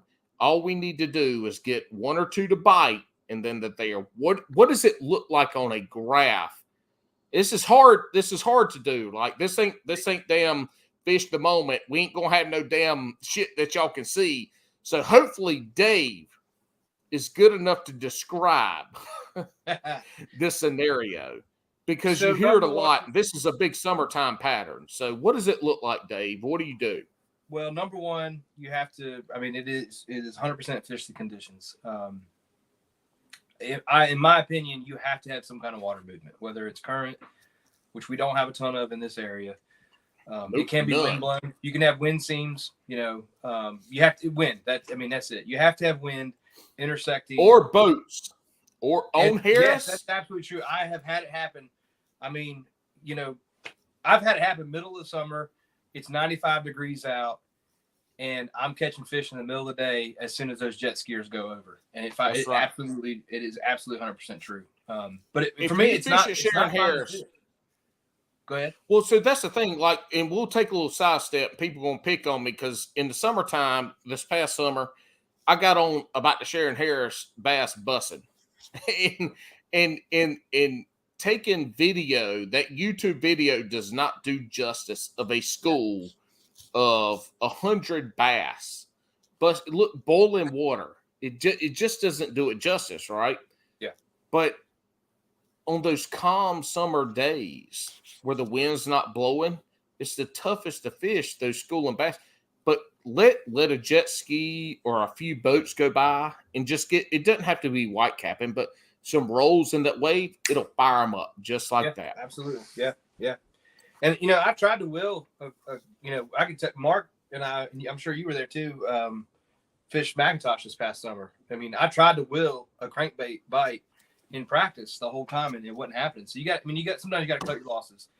And I talked to Paul at that tournament. Said, "Hey, Paul, what's going on? How you doing?" He didn't even know he talked to me that whole day. He caught up with me later. He's like, "How'd you do, brother?" I was like, "I talked to you today, Paul. Yeah. Saw you at the bridge." Like, oh, that's you. Yeah. But Mark, he had his mask and shit on. I ran at the same time because you caught one on the bridge at the Rip Rap finally. Probably cranking, I think. No, I didn't. Paul did. Yeah, Paul did. Yeah, it was a small one. Yeah, it was a small one right there on the corner. Yeah, I passed y'all. But see, this is the thing, though. Kind of caught off topic. This is when people like meeting people around here, especially doing this podcast, like Ramon and Cam from Faith and Fishing Podcast, and like fishing with people. Like everybody, we all want to get together to fish together, right? I mean, that's the fun part of it. Just getting out, hanging out, fishing, learning something. I tell people all the time, it's like, look, dude, I would love to go fish with you, but I tell them I'm not fun to fish with. I'm like, every time I go fish, there's a reason. My mentality is I'm fishing against somebody. This past Sunday, I'm fishing against my son. He ain't even fishing. Like I've got a minnow on a little jig head on a cork out back, but I'm fishing against him. Like everything I do, and this is why I like kayak fishing. This is why I got into kayak fishing, was the competitive side. This is my mentality. I don't fish. I fish to win. Anytime, like my mentality is I don't fun fish. Like if I'm fun fishing, we're crappie fishing, we're fishing for white perch, some bullshit like that. But if I'm out bass fishing, I'm in a whole different mindset. So when I pass Mark, and this is like a week or two after I interview Mark, but first of all, he's got all this shit on. So I pedal by, we kind of wave, but Mark also doesn't go like, "Hey, motherfucker, this is Mark." So I go by and do my fishing, but that's who I am. Like Cam, if y'all listen to Faith and Fishing, we met at Raleigh, at Lake Raleigh. First of all, his ass got out there late, so that's not my problem. So we're fishing.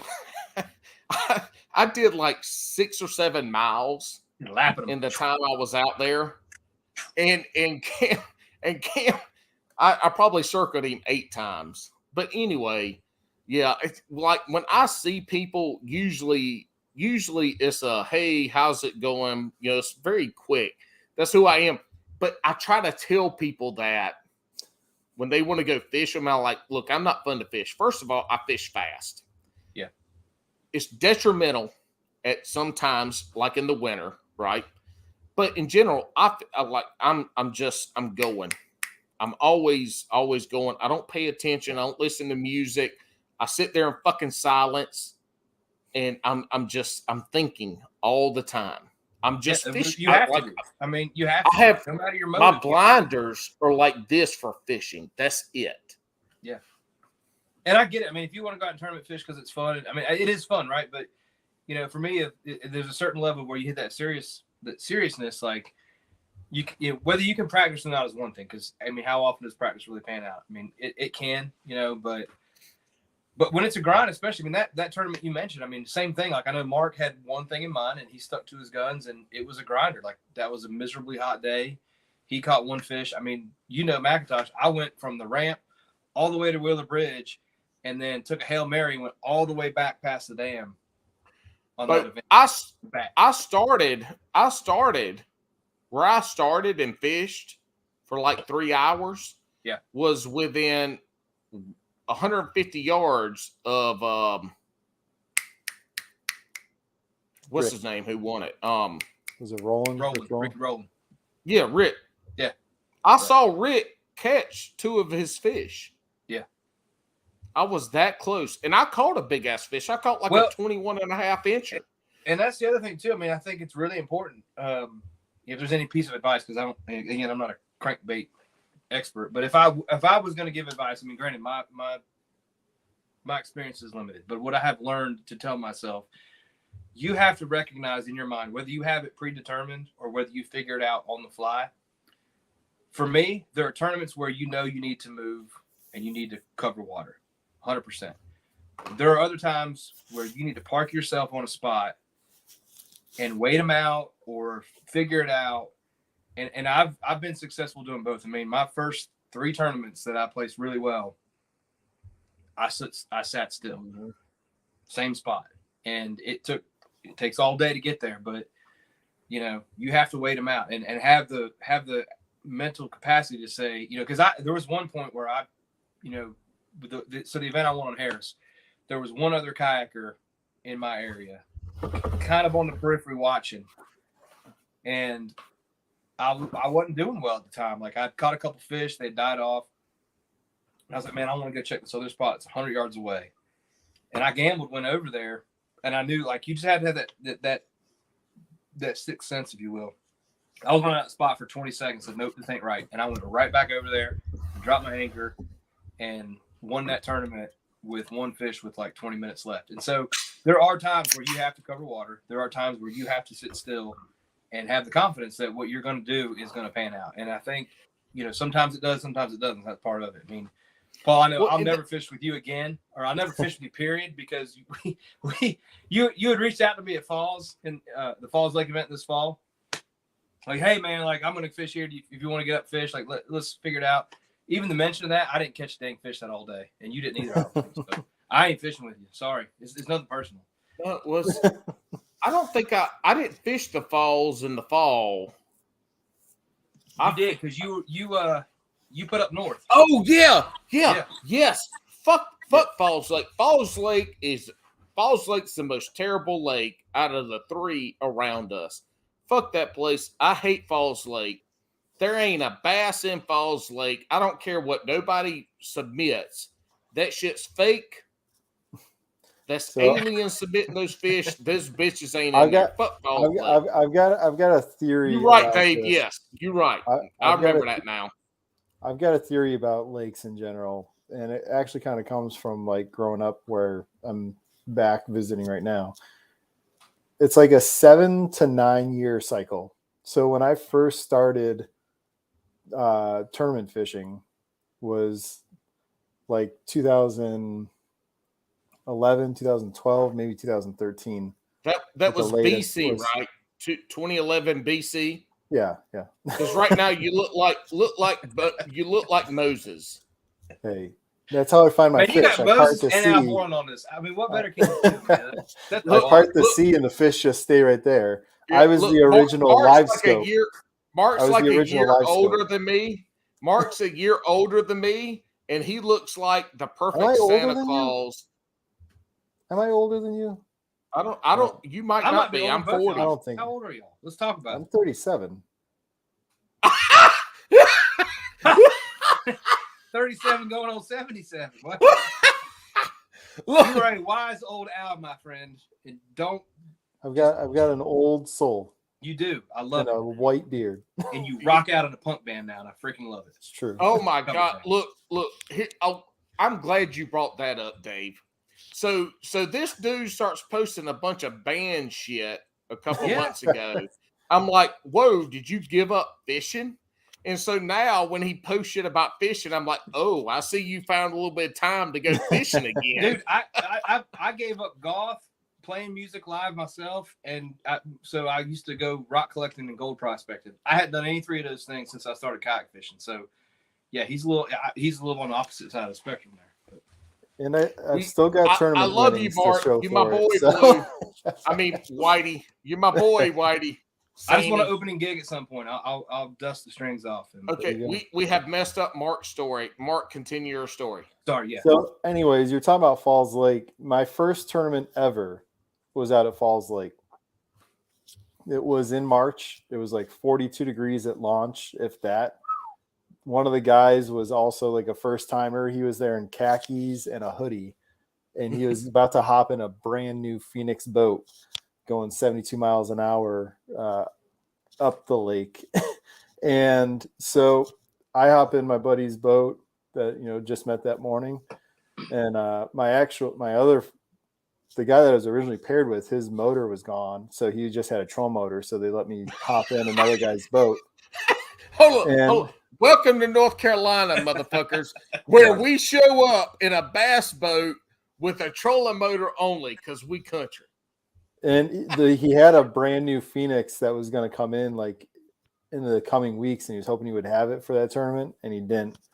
But so I hop in the boat, and I'm in the back of, I think it was like a little Stratus or something like that.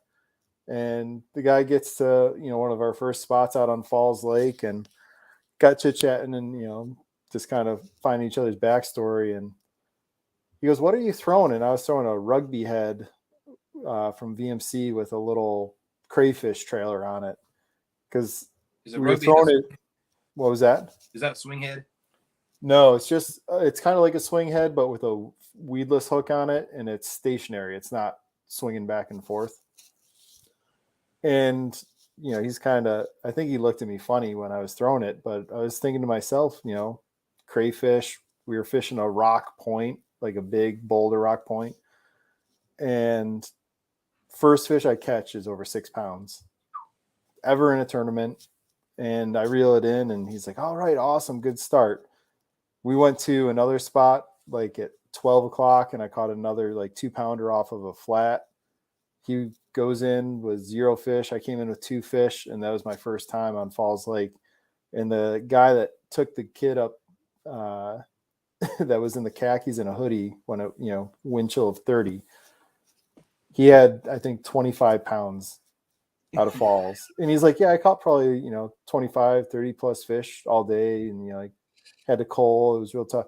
So I think Falls is just in that like dry spell, and then give it like 2, 3, 4 more years, and you're going to find that Jordan's going to be the one that's a little bit tougher to fish. Sharon Harris maybe has come back to a little bit more of what it was once those fish adjust to not having the grass. And then Falls is going to be that one where you can go and hit those, rock points and things like that, and catch, some big fish, or go up to certain parts of that lake that a lot of the local guys know hold really good bags. Because there were times where you had to have at least 25 pounds to cash a check almost, or at least 20 pounds to cash a check there like 4 or 5 years ago. And now it's kind of declined for a bit. And that's true. Lakes have their ebb and flows, right? Sharon Harris had their highest of highs back in like 2008 to 2012. Then the grass, all that shit, we ain't gonna get in that. But anyway, Falls also is a very, very tough lake to kayak fish in, because you only have a few areas to launch a boat. Yeah, it's limited ramps and a kayak. Yeah. It's you have limited areas to launch a kayak. In the spring and summertime, if you're fishing in the river section, it's dangerous, because there's a lot of pleasure boaters in a very narrow area. So I think it's a very hard lake to kayak fish in, because of how it sets up. Whereas Jordan, it's still dangerous, but there's a lot of water. It's very wide. There's a bunch of launch points. A lot of ramps. Yeah. A lot of ramp. You can get into some creeks and coves and bays. Sharon Harris, as small as it is, as near as it is, you can still get into some areas. My limited time on Falls, there's not a lot of places you can hide from 100 boats going by you every hour. Unless you want to. I've got a place. What was that? Unless you want to pedal for 2 hours to get there. No, there's a place you can go that I know that I don't ever have to deal with boaters. So is it the mud bowl up on the top end? I can't remember the name of the place. Or is it in the river? It's not the Mud Bowl. I know that. Well, the river section is what I'm talking about on Falls. The river section by which ramp? Oh shit! What's the main ramp that people put in there? There's Upper Barton. There's Upper Barton down to the dam, and then up in there, like that's the river section to me. It's very narrow, very snaky. It's the river section. I like to hide other areas. I don't like having boaters around, especially on I know falls. where you fish. It's okay. You don't have to tell anybody. This ain't what we hear. Well, fuck falls. But Don't nobody hear about falls. Like we can talk about Jordan and Sharon Harris, but after MLF last year, don't nobody want to hear shit about falls. Let's get back into cranking.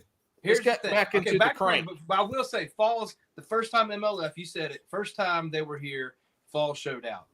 Yes. I really thought this last time they were here for heavy hitters, falls was going to show out. It didn't. However, if you look at the tournaments and some of the social media posts 2 to 4 weeks before MLF was here, falls was freaking on fire. Like, I think falls, I should probably get fishing now because I think falls is one of the best crankbait lakes that you can fish too. There's a video that my buddy was in. Because I haven't caught him there, Mark. I think the guy's name was Rusty White, and my buddy's name's Brian Fritz, and they've got a YouTube video of them fishing a particular area of Falls Lake, throwing crankbaits that gives you a good kind of in-depth analysis and explanation of what to throw and where and what to look for to throw crankbaits. I will give Falls credit. That's the place I learned to change my hooks out because I was throwing a DT6 probably and lost a 4-pounder at the boat because it bent the hook out, and that was the winning fish. Dave, what line are you throwing on those DT 6 to 10s? What's the line of choice? I haven't branched out because I've been happy with it. All I throw is the P-Line Tactical 12-pound fluoro. Now I know P-Line gets a bad rap for its other lines of being crap or fraying or whatever. That tactical stuff, yeah, it's expensive, but I have had zero issues. Has a little bit more memory than I like, but I put conditioner on them pretty regularly. I've had zero breakoffs, but I throw 12 pounds consistently. Did you see that mane that man has? Take that hat off for a second, Dave. Stroke that hair again. Look at that mane. Whoa, look at that thick hair, buddy. Mark, he already took his hat off. Don't try and. People were supposed to guess already whether it was bald or not. Mark just fucked up the bald or not section. He took the hat off 3 times already, my friend. I mean, it's a tick. I don't know, man. I'm sorry. Hey, it's a tick. All you need to go is, hey, look, because I grew my hair out. So I grew up with a flat top, like a Randy Howell, like straight up flat top, until I was in high school, and then I had a buzz cut, and I didn't grow my hair out till my wedding. But the longest that my hair's ever been was like this. And then obviously we all went home for 2 years, and I did not cut my hair from February 2020 to February 2021. And if you want to see some nasty hair, go look at the pictures from the Harris event. Or what it's I almost didn't recognize him when I saw him with his hair. Oh, it was bad. I had some super long. Anyways. Well, even every now and again, Al Borland has got to clean up. Hey, do what you got to do, man. So I will say this, the P-Line, like you mentioned, I think the biggest issue I've seen with P-Line is the memory. That's one, like I used P-Line for a little bit just because I was getting into fishing, and I tried some of their lines, I've tried really anything that was cheap back then. But then I fished with a couple of guys and just stuck with the Seagar in Vizex for my cranking and Seagar Brazex for like any of my bottom stuff. And again, same thing, it's pricey, but I've had good luck with that. And I think something like you mentioned earlier with your crankbait rods, like maybe like a 7-foot, 7.3 medium heavy, typical, just not technique specific rod isn't a typical, crankbait rod for some, but it works for you. Yeah. And, same thing with lines, once you have confidence in something, I think that's the biggest thing. And, I think all of us kind of talk to people and maybe have people that we kind of mentor and work with a little bit here and there. They help mentor us, and we start getting that, feedback from each other and try things out for ourselves. And I'll find out what works for us, which is probably one of the hardest parts about fishing, is because what works for you, Dave, especially, in certain tournaments, I could go out and try and do the same thing and I could never do it. Yeah. But it's just vice versa. Kayak fishing in general, like we're here. I mean, kayak fishing is fishing on a budget, right? I can't afford a bass boat. I don't want to afford a bass boat. I mean, I can't go buy 8-pound, 10-pound, 12-pound, 14-pound, 20-pound, change it out every trip. I mean, 12 works for me. I keep it on, really probably half the season. Never had an issue with breaking it off. I do have 8-pound, same P-Line Tactical I throw some lighter stuff like jerk bait if I want to get it down a little bit. I do want to talk to you, Mark, about some braid again when we go to the expo because I need to up my game on that. Yeah. But Paul, another thing I want to hit on cranking too is you mentioned it. Get yourself.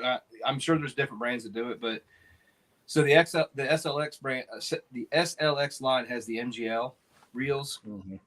Get one. I mean, I threw that OG Slim on an MGL reel without issue. I mean, that is a game changer in my opinion. So that's the thing about crankbaits that I think turn a lot of people off because you hear spinnerbaits and crankbaits when it's windy on points. That's when you throw them, but you have to set up to throw them in the wind.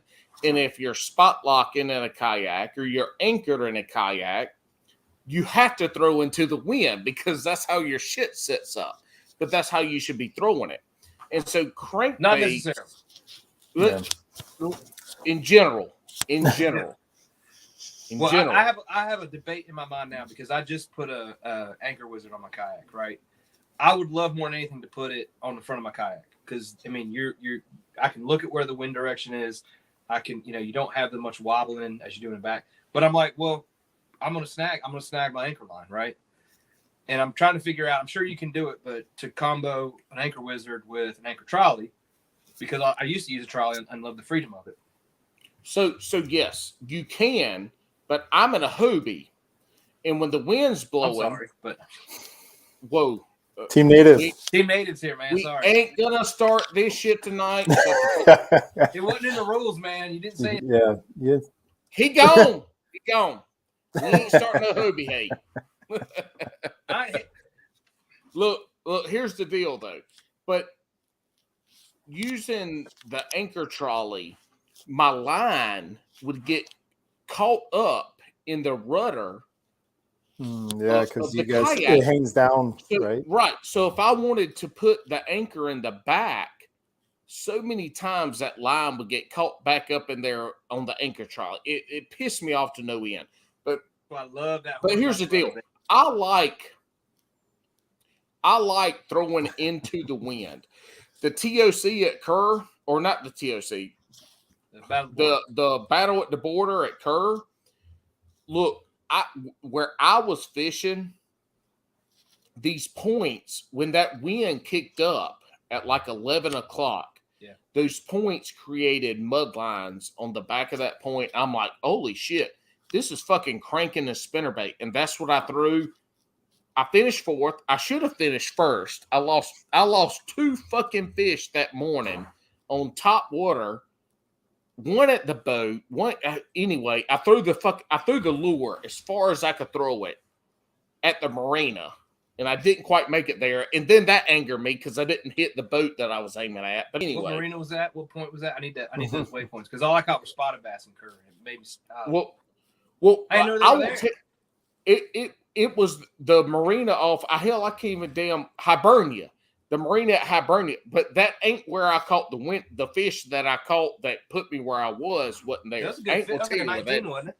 That was a good fish. That was like a 19, wasn't it? 19 and a half. I know, yeah. It absolutely choked. Yeah. Choked that Spro Little John. And what I did was I was coming into the creek. I saw the mud lines. I'm like, wind blowing mud line. I'm starting off with the square bill. Started off shallow, and I didn't catch it off the point. I caught it in the pit. Like if you look at a point, I caught it in the armpit. They had set up shallow. Yeah. But anyway, my thing is nuances like that you got to find. I mean, for sure. Yeah. But my thing is with the crankbaits, right? So casting with crankbaits has come a long way in the last 5 years. Some crankbaits I still throw are an absolute, to me now, pain in the ass. Yeah. Because they're so light, especially your shallow running crankbaits. But I throw a lot of the Spro Little John because I can throw that son bitch a mile. Like I love how far it casts, and I love that microchip bill. I like that stuff. But crankbait fishing unless you're fishing shallow and you're fishing laydowns, those short little specific points, crankbaiting is a casting game. Because you're trying to get a bait that is floating or semi-floating down to a certain level where that fish is and is ready to bite before you bring it back up to the boat. And so in a boat, you have a lot more leverage to sling. In a kayak, you don't get the leverage. Not to mention when you go to deep cranking, that damn DD22 is pulling your boat towards it while you're trying to crank. You need a 20-pound anchor to do that. Yeah. So it's all, the cranking is all about the cast. Having and it's not necessarily a good reel helps, obviously. A longer rod that's not too soft, that's not too stiff helps. But that lure nowadays, right now in this year and age, crankbaits are better casting lures. And so I go with the crankbaits that cast the best. I don't give a fuck how tight their wiggle is or what colors they have. I want the sumbitch that's going to be able to cast on my gear the farthest without me having to pick out a damn net every other time. Yeah. Well, I'll say, one, use the wind as your friend. Always keep it at your back if you can, because you can't throw it into the wind. Period. I mean, you got to. Well, don't say that. I fish into quarter the wind. 95 quarter to the wind. Yeah, it's definitely angle game. I cast into the wind 95% of the time on a point. I'm casting spinner baits and crankbaits directly into the wind and bringing it over the point. Well, something to consider. So spinner bait has nothing to help you get deep. All that spinner bait wants to do is rise up. But you have a lip on a crankbait. We ain't talking about deep. Yeah, we ain't talking about deep. We're just talking about casting and fishing. Yeah, but you can get away with the wind at your back on a crankbait, because I get it. Like if you're opposing forces on a spinner bait, it's not going to work. It's going to rise to the surface. But the crankbait, you've got that lip to help you get down, so you can go with the wind even though it's pushing that way, and it'll fight against it. So use that to your advantage. That's all. In general, though, crankbait fishing is hard in the wind, but that's one of the better times to crankbait fish. Yeah. Yep. Yeah, and I will say, be flexible. The crazy thing. So back to firing up a school. Same day on a lake, I'd fired up a school in the morning with a DT6. Caught 30, 35 fish. Nothing huge, a couple 2-pounders. So a different school I'd found about, I don't know, quarter mile away. Found them, knew they were there. Threw the crankbait, through the DD6, could not get a bite. So I switched to the other one I like throwing, and it's terrible. It's like a shad wrap. It's called a Berkeley Bad Shad. It's a little heavier than a shad wrap, but Bad Shad. I threw that thing in there, first cast, and I've never seen anything like it. They would not touch the DT6. They hammered the Bad Shad. I caught 25 fish. I caught a bunch of 1.5, 2-pounders, and then by the end of it, I caught a 4.5-pounder out of it. So is there something on your graph when you find that school that you're looking for, or do you just see a school of fish? Like we can get them fired up with something. So number one is I would say, first off, it's map study, because I'm not looking for fish. I'm looking for the spots, whether it's, an obvious point, a not so obvious point, an offshore hump that may or may not be on your maps, whether you find it on your maps or when you're graphing, channel swings, whatever it is, different times of year are better. But when I look out there, I mean, you see those fish. I mean, you can tell if they're, when I say schooling, they can be like, I've very rarely caught them cranking when they're actually busting the surface. I have, but typically they're feeding subsurface. And when you roll across them, I mean, I've had them where they've been stationary, but it doesn't take long to fire them up. I've had them where it looks like spaghetti noodles and it's the first catch to throw into them. But I'm looking, on my graph, when I'm looking for it, it's the depth. Obviously, like you nailed it, 10 to 15 feet in the summer. It's hard bottom, so learn your graphs. If you can tell the returns, if it's soft bottom or hard bottom. Always prefer rock. I obviously, at all costs, I try to avoid brush piles or anything like that, because you're going to get snagged. I'm looking for a hard bottom on points that are kind of obscure. I mean, that's it.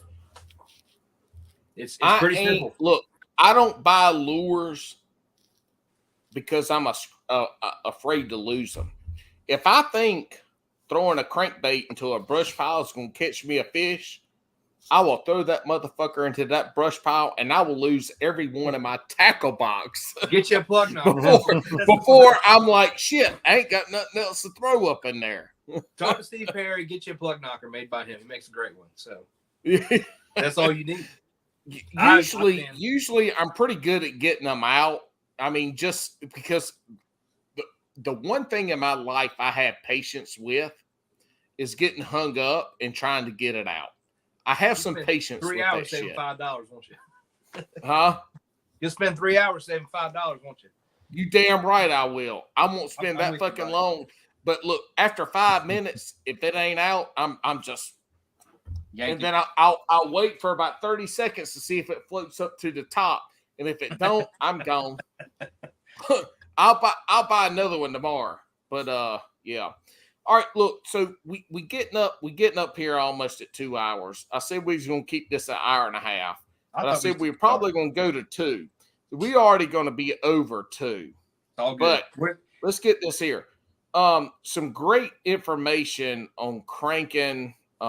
We spent an hour of this episode talking about you and Mark's journey in the BASS Nation Kayak Championship, which is great because that led us to what we ended up talking about from a technique and lure perspective. Yeah. And so that was a great lead in. So Mark, tell us, what are you going to leave us with our listeners, our fans, whatever the fuck they are, all 10s and 20s of them? What are you going to leave them with tonight? What am I going to leave them with tonight? I thought we were going to ask the special guest what he was going to leave them with, but we are. But you're first, Jesus Santa Claus. I mean, you can leave presents to hundreds of millions of children in one single night, but you can't leave our listeners tonight with one piece of advice. Hey, if I start now, when is it going to stop? If I start now, I need at least, to save my energy for that one special night of the year. No, as far as I spend the whole year wrapping presents, Paul, just for that one night. So your elves wrap the presents. All you do is deliver and eat cookies. So whatever you want to call it. Not in this labor shortage. I don't know what you're talking about. So what I would say is just, I think what we've kind of even discussed tonight a little bit is you're going to go through a journey when you're fishing, and learning how to fish and finding kind of your strengths and techniques that you enjoy. And Dave mentioned it, I think, where, he went down to Texas with a literal bin full of baits, and he pulls them out of the back of the truck and plops them down. We're like, what is that? Because we had a whole bunch of other stuff, of course, because we're camping for a week. And he opens it up, and it's just baits everywhere. And I've got my little, compact Yak Tech black pack that in each, plano, I've got technique specific, Ned heads with the Ned, plastics, and my Dizzy Diamonds from Biz Baits, and some shaky heads in one, where I can do everything I need to in that one spot. I think just focus on the journey that you've got, through your fishing, and find what you enjoy and love the most and want to kind of pursue, because Dave goes out and cranks and kills it. And for me, I go out and I could crank for, hours sometimes, not do anything, and then go back to my strengths. And that's what I, do well. And, we both catch good fish, and you just kind of find what you enjoy. And if everybody did cranking, or everybody, did bottom baits, you wouldn't have enough spots for everybody to fish. So find what you enjoy, find what you're good at, find what you can succeed at using your electronics. I think that's the other thing. I've worked with a couple of people recently on using electronics, and now they're catching fish after, struggling for months. So learn your electronics, fish your strengths. Yeah. Side scan, know what a fish looks like on down scan as well. And, fish your strengths. All right, Dave. We come to the time in Bass and Brews podcast. Mark, where give you have to answer. Give any, huh? Don't interrupt me. I can't hear. I'm colorblind. I can't Don't hear. Finish your sentence, Dave. Right now. We come to the time in Bass and Brews podcast that is the only time that's scripted, except either in the beginning, in the quarter, middle, 3/4, somewhere where I have to say Bass and Brews fishing, your weekly distraction from great podcasting content. Anyway, we're at the shotgun questions. We're going to start off with these before you get to thank the people that you should be thanking.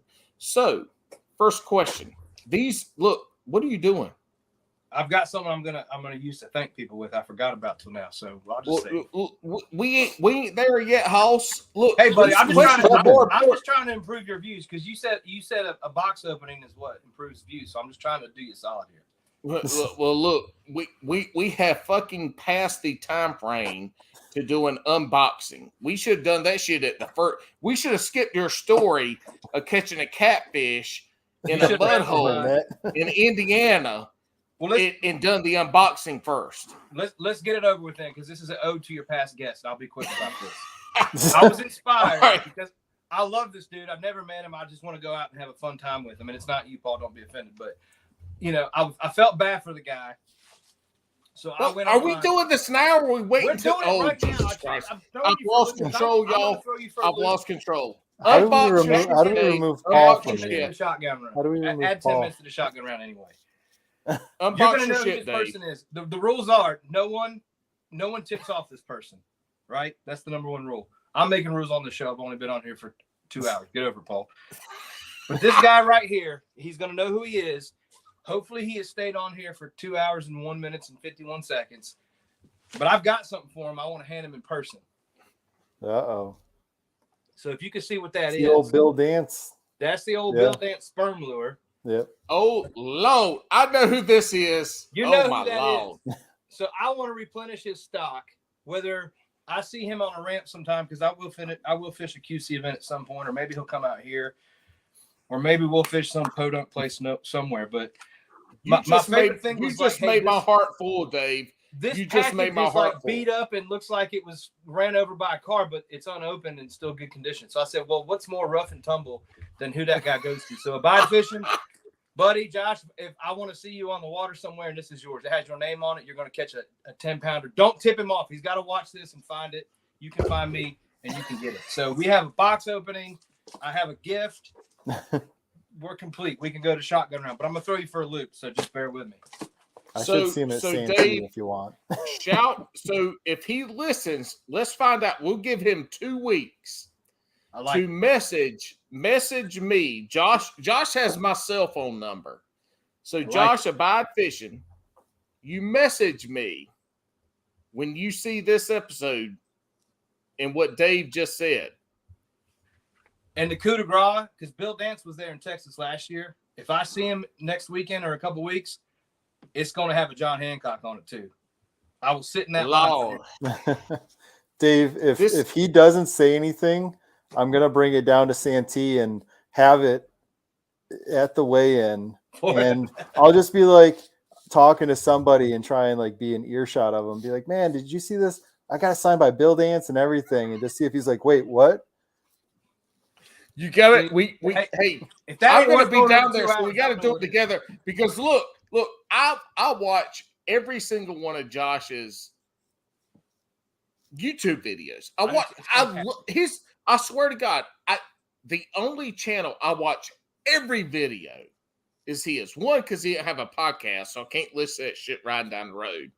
But I listen to it. So if he ain't listening, I try to get Josh to be a guest co-host, but this dude, believe it or not, is a huge introvert, and he's super duper nervous about being a guest co-host. It's like, dude, all you got to do is come on and drink shitty beer and sit there with a smile on your face. That's all you have to do. He hadn't done it yet. I told him I was going to guilt his ass into it. And right now, I want to know, the Bass and Brews podcast listeners, you go to Abide Fishing and you tell his ass he needs to be a guest co-host, and you harass the shit out of him and give him 5 stars on his YouTube channel. But don't tell him there's a sperm meal coming. That's secret. I won't tell him.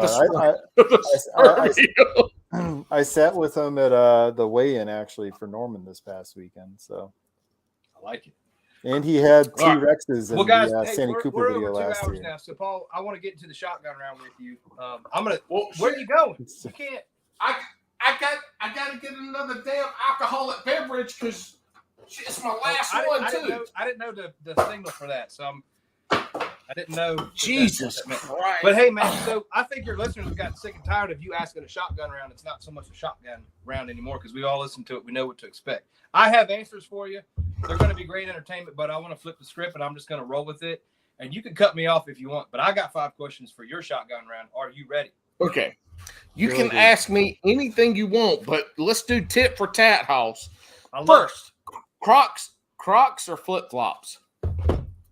Hey, dudes. Thanks to Mark Glenda. Okay. Yep. And I've heard of Hey Dude. Your last guest brought them up, and they're great. So comfortable. I mean, they're awesome. Hey, dude, so thanks to Mark. Yep. I only wear Crocs because I can take them off when I get into the kayak very quickly. And so, like this last weekend, I'm fishing, and bass boaters are coming by me. How you doing? Oh, yeah, catching fish. Is like, you're barefoot? I'm like, all right. And so I can't just be like, yeah. I got to tell them why I'm barefoot. So when it warms up, honestly, I've had the same pair of Chaco sandals since I was in college. They've served me well. So that's what I wear in the summertime. I guess that's not really a flip flop, but it's a floppy type. Yeah. All right. Anyway. Hey, all right. Grits or hash browns? Close enough. Pineapple pizza, yes or no? Buddy, tit for tat. Grits or hash browns? Grits. All right. Your question next. Grits or hash browns? Oh, fucking grits. Who the fuck eats hash browns on purpose? It's a great answer. People that don't like grits. I worked at a place where we grew our own grits and ground them up. A breakfast food you can put cheese in and shrimp on top. What can go wrong? Grits ain't breakfast. Grits are a staple of eating food when you ain't got no money. All right, next question for you. What you got? Don't start talking about grits because I'm a grit connoisseur. Pineapple on pizza, yes or no? Generally no, but my favorite pizza, yes, is a Maui Wowie from Melon Mushroom. Has pineapple. You know what? Chicken, bacon, go fuck yourself. Your favorite pizza sucks. Thunder Cricket or Jackhammer? Jack. Wrong answer. My answer is what I believe is the best answer for myself. If you want to catch jackfish with your jackhammer all day, but hey, Thunder Cricket's $2 cheaper. Not as many people throw them. It's got a better thump, in my opinion. I'll tell you this. I'm going with the fucking CFL. Y'all know what that is? Sounds dangerous. No, the CFL is a swing head, the bladed jig from Z-Man. Oh, swing head with the bladed jig. I've seen the cross-eyed. I've seen the big blade. I haven't seen that. Oh, Jesus Christ. Now I've got to go get my lures out, and I'm fat, and I can't get up out of my chair. Mark, what do you throw? Jackhammer or Thunder Cricket? Or whatever is on the black market? I've never thrown a Thunder Cricket, actually. Never even had one. Have you ever even thrown a bladed jig, Mark? Yes, I have. Actually, I caught one of my keepers day 2 at the championship on a bladed jig, skipping it under docks. What? That's news to me. I didn't hear that.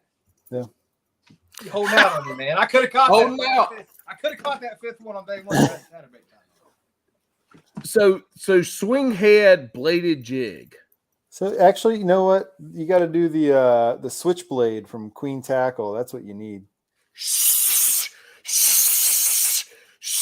Shut the fuck up, Mark. What are you Go trying to to Queen do? Tackle right now and get us some switchblades. Actually, yes. Queen Tackle, Hammerhead, their Hammerhead jigs are badass. With the rattle in You the can head. buy, yeah, you can buy their bladed jigs, and you can buy the blade to put on front of crankbaits or whatever the hell you want to do. But let me tell you something, y'all. Right here now, Bailey and Andrew from Serious Angler have been guests on this podcast. Use Serious Angler 20 to get you a 20% discount. Yeah, I just and you have got to go to Queen Tackle to get this stuff right now, because they are going to be out in probably the next 3 to 5 weeks. They're going to be out. If they're not, wonderful. But go get that shit now. Serious Angler 20 to get you a 20% discount. Dave! All right, question 3. What you got? All right. You going to spend more on a rod or a reel? On a rod. I need a good... Wait. Did you have notes that you just looked at? No, I was looking down because I was looking down at these because I'm not throwing anything but an SLX. Hold up. I said a rod or reel, and he's like, no, so I looked down. I said I got an SLX and an SLX NLG or NGL. I don't really get a point of reference. But both of those reels are more than those rods. Same price. Oh, but, shit. but I would spend more on a rod for shit. A good glass composite deep cranking rod. That's what I would spend my money on. Do you have one of those? No, I don't. That's why I spend money. This man is the worst promoter ever. He should have at least said the rod brand and name that he would have bought if they would have given it to him. No, I'm taking Mark's rod that he just wanted. Yeah, I was gonna say this is why he knows it. This is why he wants the 7.6 Gas House custom rod that I won from Queen City. Shout out to Curtis and Gas House Custom Rods for the giveaway. Yeah, beautiful rod. I hope you hate it. Hey, but hey, how cool is that to go to a tournament and not win the money, but you get to win a custom ass fucking glass rod? Yeah. Well, Mark picked on me all the time. It's not a glass rod, actually. I did talk to Curtis about it. It is a graphite, but it is a crankbait specific rod. So rods have come so far that the glass versus composite versus graphite at this point, the differences are so minimal. It is, I mean, whole different ball game with rods out. But anyway, we'll get to that. But that's a cool ass damn rod to win. I mean, that's awesome. All right, what's your next one, Dave? Chick-fil-A sauce or Polynesian sauce? Polynesian all day long. I would pour, if my wife would let me, I'd pour it on her and lick it off. I like the intent, but it's Chick-fil-A sauce all day. But Polynesian sauce.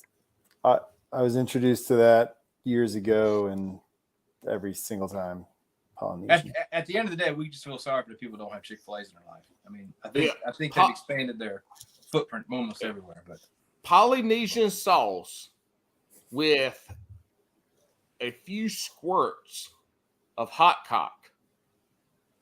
Whoa! This is a family program. Whoa! Talking about Texas Pete. What is hot cock? No. Hot cock is sriracha. Well, he's got that lingo. I thought he was talking about poppycock or something from those Massachusetts boys. That's a big thing up there. Anyway, I'm next. Next question. In a 3-hour session, you want to catch 1.7. You don't have to finish the question. I've caught 2 in my life. I just caught one a week and a half ago. There's no brainer. You just said you ain't caught no fish in the last 2 weeks, but here a week and a half ago you caught 7 pounds. I said on a crankbait. Cranking. Haven't caught a crankbait fish since November. Caught a ton of big fish. Caught an 8.5 pounder 2 weeks ago. See, this is why I have a guest co-host, because I'm so in thought about the thoughts that I'm going to ask. I can't hear everything. Thank you, Mark. You're welcome. You have officially been crowned the third best guest co-host behind Cupcake and Tiffany. And Jeff Malott, you're fourth. Can't I be tied with Jeff just to be tied? Like, I'm your friend. Like, I'm your friend, and I'm behind Jeff. So. You are, but Jeff has a professional microphone in front of his face. The beard would get in the way. He can't do it. I mean, I could do a professional microphone, but Santa Claus can do anything. And so can Abraham from Genesis. 4 options: popper, frog, buzzbait, walking bait. What you going for top water? Walking bait every fucking single time. Fuck the rest of them. They suck. V-twin buzz. Oh, he threw the V. He threw the V out there. I like the V-twin buzz from True South.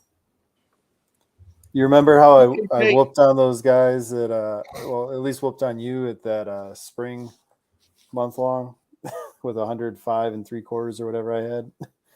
V-twin. The V-twin. I tell you, I felt it ain't cheap, that Rio Rico, man, for a pop bar. Yeah. Caught some fish. I'm not patient enough to fish a popper. But secondly, you can fish popper fast, dude. What are you talking about? I know. No. Get a Rio Rico and burn it. Okay. Rio Rico All and right, burn listen.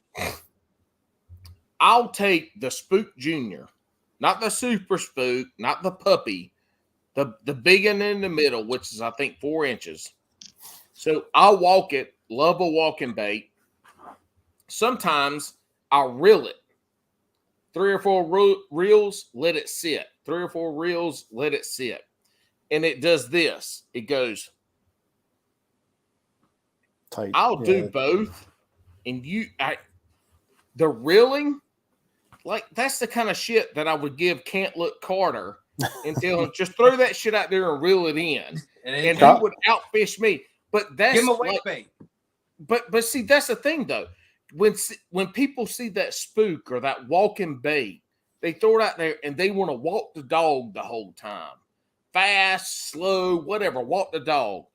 But if you take that thing and you reel it, give it 3 or 4 real quick reels, and it does this little shimmy, and then it sits. Mark, this is where you intervene and say, stop. No, that's bad. Yeah. It's bad. No. I mean, I get it. It's like a snake, but anyways. Hey, if you want a snake, you got one of these. Mark, I'll get you. If you want a snake that's going to try to impregnate you, Dave Hart has the lure for your wife. My eBay store will be open tomorrow. All right. Wacky or Texas rig? Wacky. Believe it or not, I never threw a Texas rig last year. I probably need to change that this year. I'll wacky rig it, but I'm Nico rigging it. I ain't throwing a fucking true wacky rig. It's going to have a Nico rig in it, or I'm throwing a crankbait. I'll only throw it until June. Let's put it that way. But after, I'll throw it. Yeah. All right, Reese's Pieces or M&M's. Reese's Pieces, Beeses, Weese's. That's the best candy coated deliciousness ever. Yeah. What about the M&M peanut butter? No. Do you like the M&M peanut butter? The Reese's candy will melt in your hand way slower than all the M&Ms. Well, and put it this way. So in the South, I've learned peanuts in your Coca-Cola, and I've learned M&Ms in your popcorn. First of all, peanuts in your Coca-Cola might be the dumbest shit a Southerner has ever come up with. Hey, it keeps them from dipping tobacco all day. I'll give it to them. Whatever. It takes a couple hours off their life. Whoa. Easy now. I'm just going that deep. Peanuts and Coca-Cola ain't keeping no Southern from chewing no tobacco. I can tell you that now. You have fucked up with that statement. You have lost all credibility. It is my turn. Oh, shit. If I don't drop the phone off. Slow jams or hype music? Whatever Mark Glenda's band's playing. I will say this: Dave sent me Jay-Z's "Don't Knock the Hustle." Don't Knock the Hustle on Saturday. Yeah. Hype music. So I was inspired by the Super Bowl halftime hype show. music. Hey, what is now, Alex? I don't know how we got any of our intro music or our little skeleton in the bathtub and shit. But Mark, I would be interested in you and your band creating us an outro music or a little preview music that goes with our social media post. So maybe you can get us something together for Bass and Brews, and we'll send you a high five. I'll play the triangle. I'll team up with Dave. Dave's a good guitarist. He came over when we were doing the map study and was playing a few songs. So Mark's on the bass guitar. What do you play? I play acoustic and sang a little bit. I spent many late nights at the Aviator Pub and Draft House by the train tracks. Oh shit, Aviator! Now you talking my shit, dude. You might have seen me there at some point. No, I haven't been there that late because I have kids. I'm 40 years old, and I still have yet to get my prostate examined. So I do not go out that late anymore. I don't either. That's why I quit doing it. That was horrible, man. We played till 2. This was before you had kids, probably, Paul. Sorry, Mark. No, I was just gonna try and take a stance for you. It was probably before he had kids. But what he was trying to say is that Mark started playing the guitar back in Genesis 1 verses 3. I invented the guitar. And he plays in the style of Genesis, which is the greatest rock and roll band of all time. Arguably, it could be. Easy now. The Beatles have that record. Everybody else can be argued behind them. But anyway, this is not a rock and roll podcast. Otherwise, I would tell you that anyway, go with your next question. Let's roll. I hit my 5. We're on to the 3 proteins. See? Oh, jeez. I thought you were going to challenge me, man. I answered your shit so good. Well, you answered 4 of the 5 wrong. 3 of the 5 wrong. So next time, I'll work on it. It's my podcast. What I say is correct is correct. Here we go. Well, you inherited it. The torch will pass. I inherited it. Look, full circle, it'll all come around. I cannot wait for that short ass, raspy, cigarette smoking voice motherfucker Alex from Swamp Rat Fishing gets back to this podcast. So then, is he in Tonga or Fiji? Where is he? Like, anybody know? I don't know. Not at this point. Boat. Look, I have caught a fish in the South Pacific. It doesn't matter. It doesn't matter. Look, I know at one point I messaged his wife because this was when the blizzard was going up, and I was like, "Hey, holler at if I can help you, holler." It's like, tell Alex. I said we ain't be able to talk to Alex. I'm like, I hope she ain't listening right because his ass gonna be in trouble. So I know it's been hard for me to talk to him. Shit, me and that motherfucker have been sending email messages back and forth like twice a week. But Amandy, he's doing good. If he can't answer you, he always answers through me. But anyway, all right. So we're getting down to the last 2. Are you eating largemouth bass or not? No. Have you ever caught a spawning female bass and have smelled it? Now, I will say, I have witnessed firsthand the Upper Peninsula of Michigan State Fair. They have a whole pavilion that is dedicated to birthing animals, pigs, goats, cows. It smells ungodly disgusting. And that's the same smell that a spawning female bass has. I'll never eat it, but I love beef. So take it for what it's worth. What about a spotted bass? I want to. I hear they're delicious. I want to go catch them. Let's go to Blues. A fucking spotted bass tastes the fucking exact same as a goddamn largemouth. No, it's the tuna of the bass. Oh my god! You got 2 fucking Yankees arguing with a motherfucker that has grown up. I've eaten more. He's from Mid-Atlantic. He's not a Yankee. Brother. I've never lived above it. Yep. So No, I'm not even that large enough not bass. that I wouldn't take Dave as as a Yankee. He'd be more than welcome on our team, but he is mid-Atlantic and lower, so Look, I will eat largemouth bass, And it shows. fillet. so that explains a I will lot. eat it. I will eat it gutted with the head on it because a big largemouth, a 6 pound, 6 pound largemouth, Should those go back. jaws. Oh my god, it's so delicious. Eating the head. Oh, That's y'all what have no walleyes idea. are for. You got to get walleye cheeks. Oh, so good. Motherfucker Hey, I ain't wanna no tell y'all- motherfucker ain't no fucking walleye down here in North Yeah, Carolina. they are. They got them in Yes, there are. Gaston. Yes, there are. They're out west. They got 'em They in ain't Gaston, big enough they to got eat 'em the out cheek west. stone. Yeah, they are.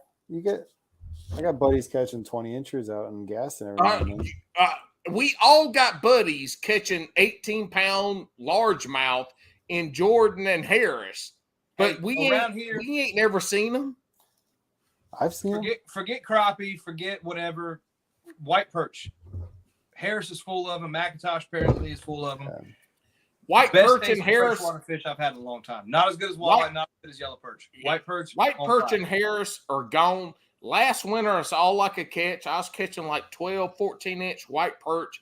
This year, I'll be taking a fucking cooler with ice in it because I'm going to catch at least 4 or 5 white perch to bring home and fillet. Nope, nothing. That's Bitches because hate play baits. Mark Carmody or whatever, the crappy guy, he's kept them all.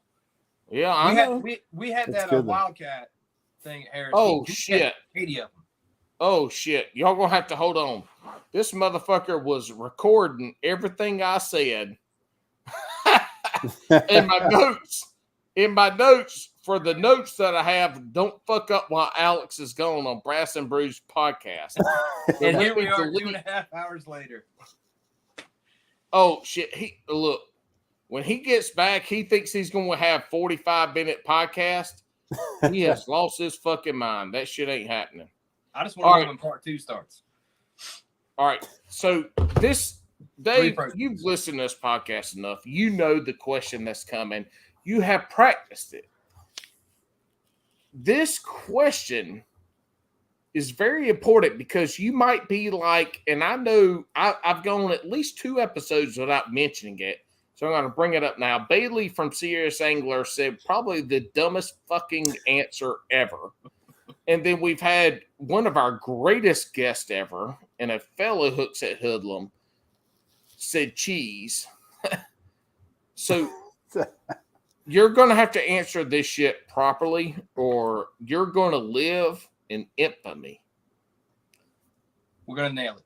I have the utmost What are your top 3 sandwich proteins? Number 1, and your last guest stole the glory, is an egg. It's universal. You can put it on a biscuit for breakfast. You can put it on a cheeseburger for dinner. You can batter and fry any kind of meat or substance in it. It's an egg. Number 1. Easy answer. Okay, you got fucking 2 more, so answer those at the same time. Number 2, my favorite sandwich in the world, a beef short rib. Saxby Hall General Store. You lived in Chapel Hill. You know where it's at. Go to Saxby Hall General Store. Hell, get it, boy. Hell. House-made focaccia, braised short ribs with some caramelized onions, some smoked cheddar, and some fire roasted tomatoes. Can't beat it. Beef short ribs. Number 2. Number 3. All right. For whatever reason, I garnered that this podcast is mostly watched by our northern brethren. I've been out west. I've had an In-N-Out burger. I've had a Whataburger. Mark and I had a Whataburger. It was terrible. We should have just ate sardines out of a can. It's terrible. Whatever Marky Mark and them are serving up in the Northeast, it's terrible. I've had an In-N-Out burger. I've had a Crystal burger. The number 1 protein you can put on a sandwich is none other than a 100% never frozen cookout flame broiled patty. It's open till 4 a.m. I will give Mitch Lassiter a shout out because he likes to start events so early that none of the breakfast joints are open. In-N-Out's open till 4 a.m. so I can just get up earlier, get a cheeseburger at Cookout, get a milkshake. The end. Best hamburger patty in the nation.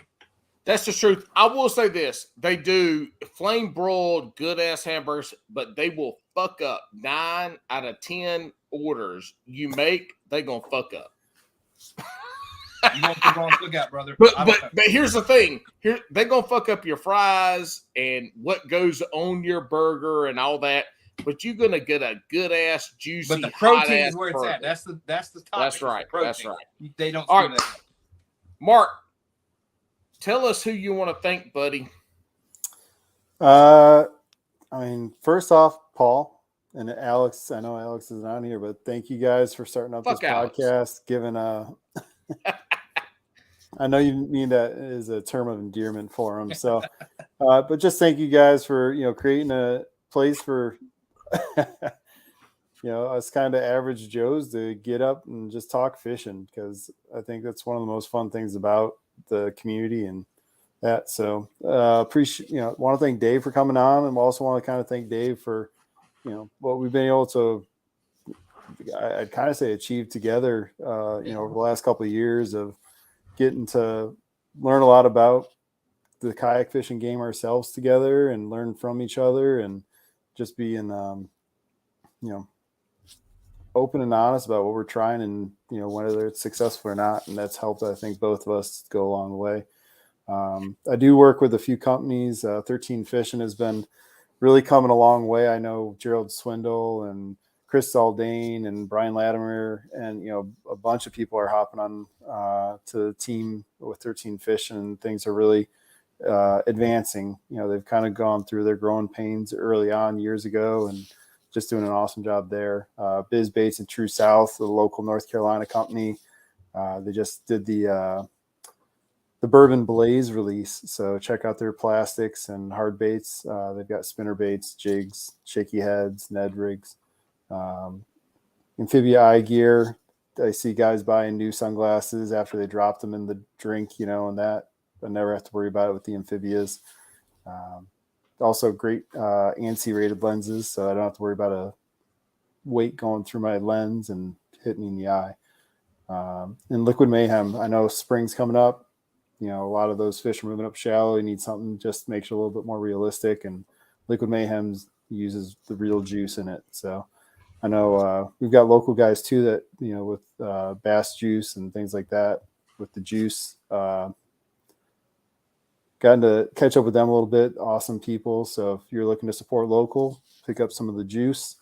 And if you're looking for another variation that's a little bit different, check out Liquid Mayhem. So, and JB Langley, they make some great outdoor stuff. I know the outdoor stuff market is pretty flooded, but they kind of take a little bit different approach with kind of the look and styling of it. And it made my life actually in Texas a lot easier, because I wasn't dying of heat or sunburn because I had my legs covered, everything else covered, and big part because of them. So, yeah. Dave, buddy, who you got to thank? Well, first and foremost, I don't have any sponsors. This whole content creation thing I'm new to. Just happy to have the opportunity to fish these local chapters. So first off, Alex, for this, hopefully he catches a fish in the South Pacific. We see a picture of it. Paul, for you, buddy, you're over here. Yep. Hey, we haven't fished together yet, but let's do it, because I'll keep up with you. You'll keep up with me. Whatever. We'll move. We'll rip our arms off. Mark, man, you're like an old hat. We met, hit it off. We hadn't seen each other in a couple months. The bromance will continue here in a couple weekends. It's not going to be weird, but separate rooms. looking forward to, I will say, Mark's a good influence. I actually did buy a black pack and going to consolidate and go smaller, because at the end of the day, like you said, I've got a gazillion baits, but in Texas, I caught fish on 3 of them, and I got to keep that in mind. So yeah, looking forward to continue to learn from Mark and others.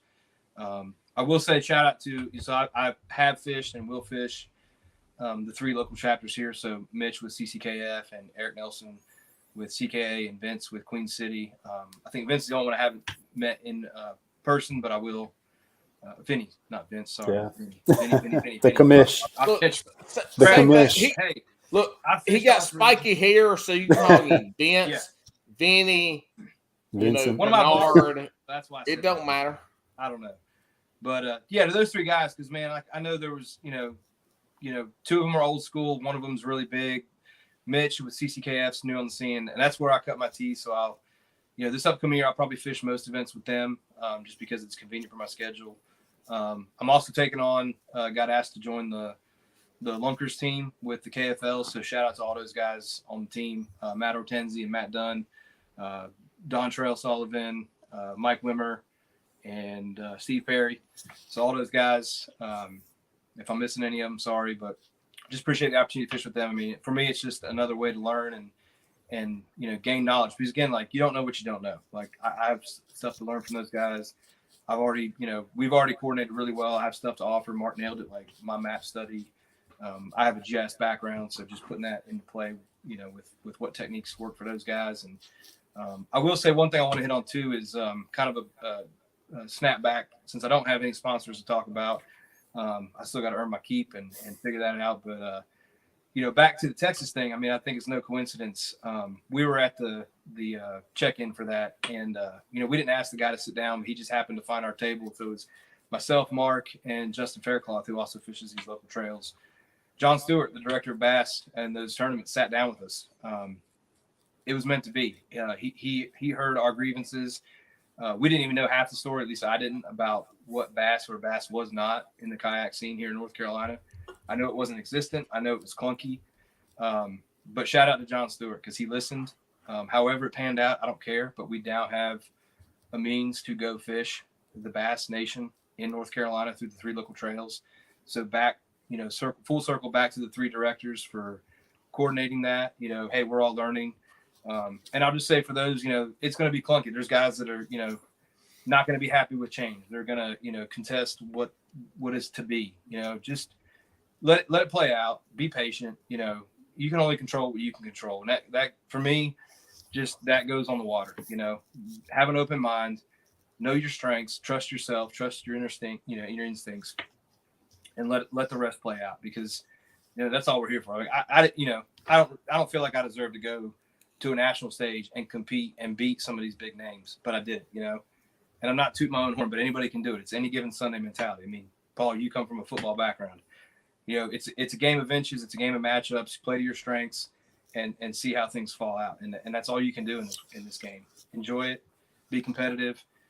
Don't fight each other. Fight the fish. The end. Hell, we have Moses, Mark Glenda, and Al Borland, a.k.a. Dave, chasing 20 kayak fishing from Tool Time, a.k.a. Home Improvement. Bass and Brews, your weekly distraction from high-quality podcast content. We are out, fellas. Y'all stick around after we do little mojo videos so we can do the after-hour stuff. Y'all check out Hookset Hoodlums.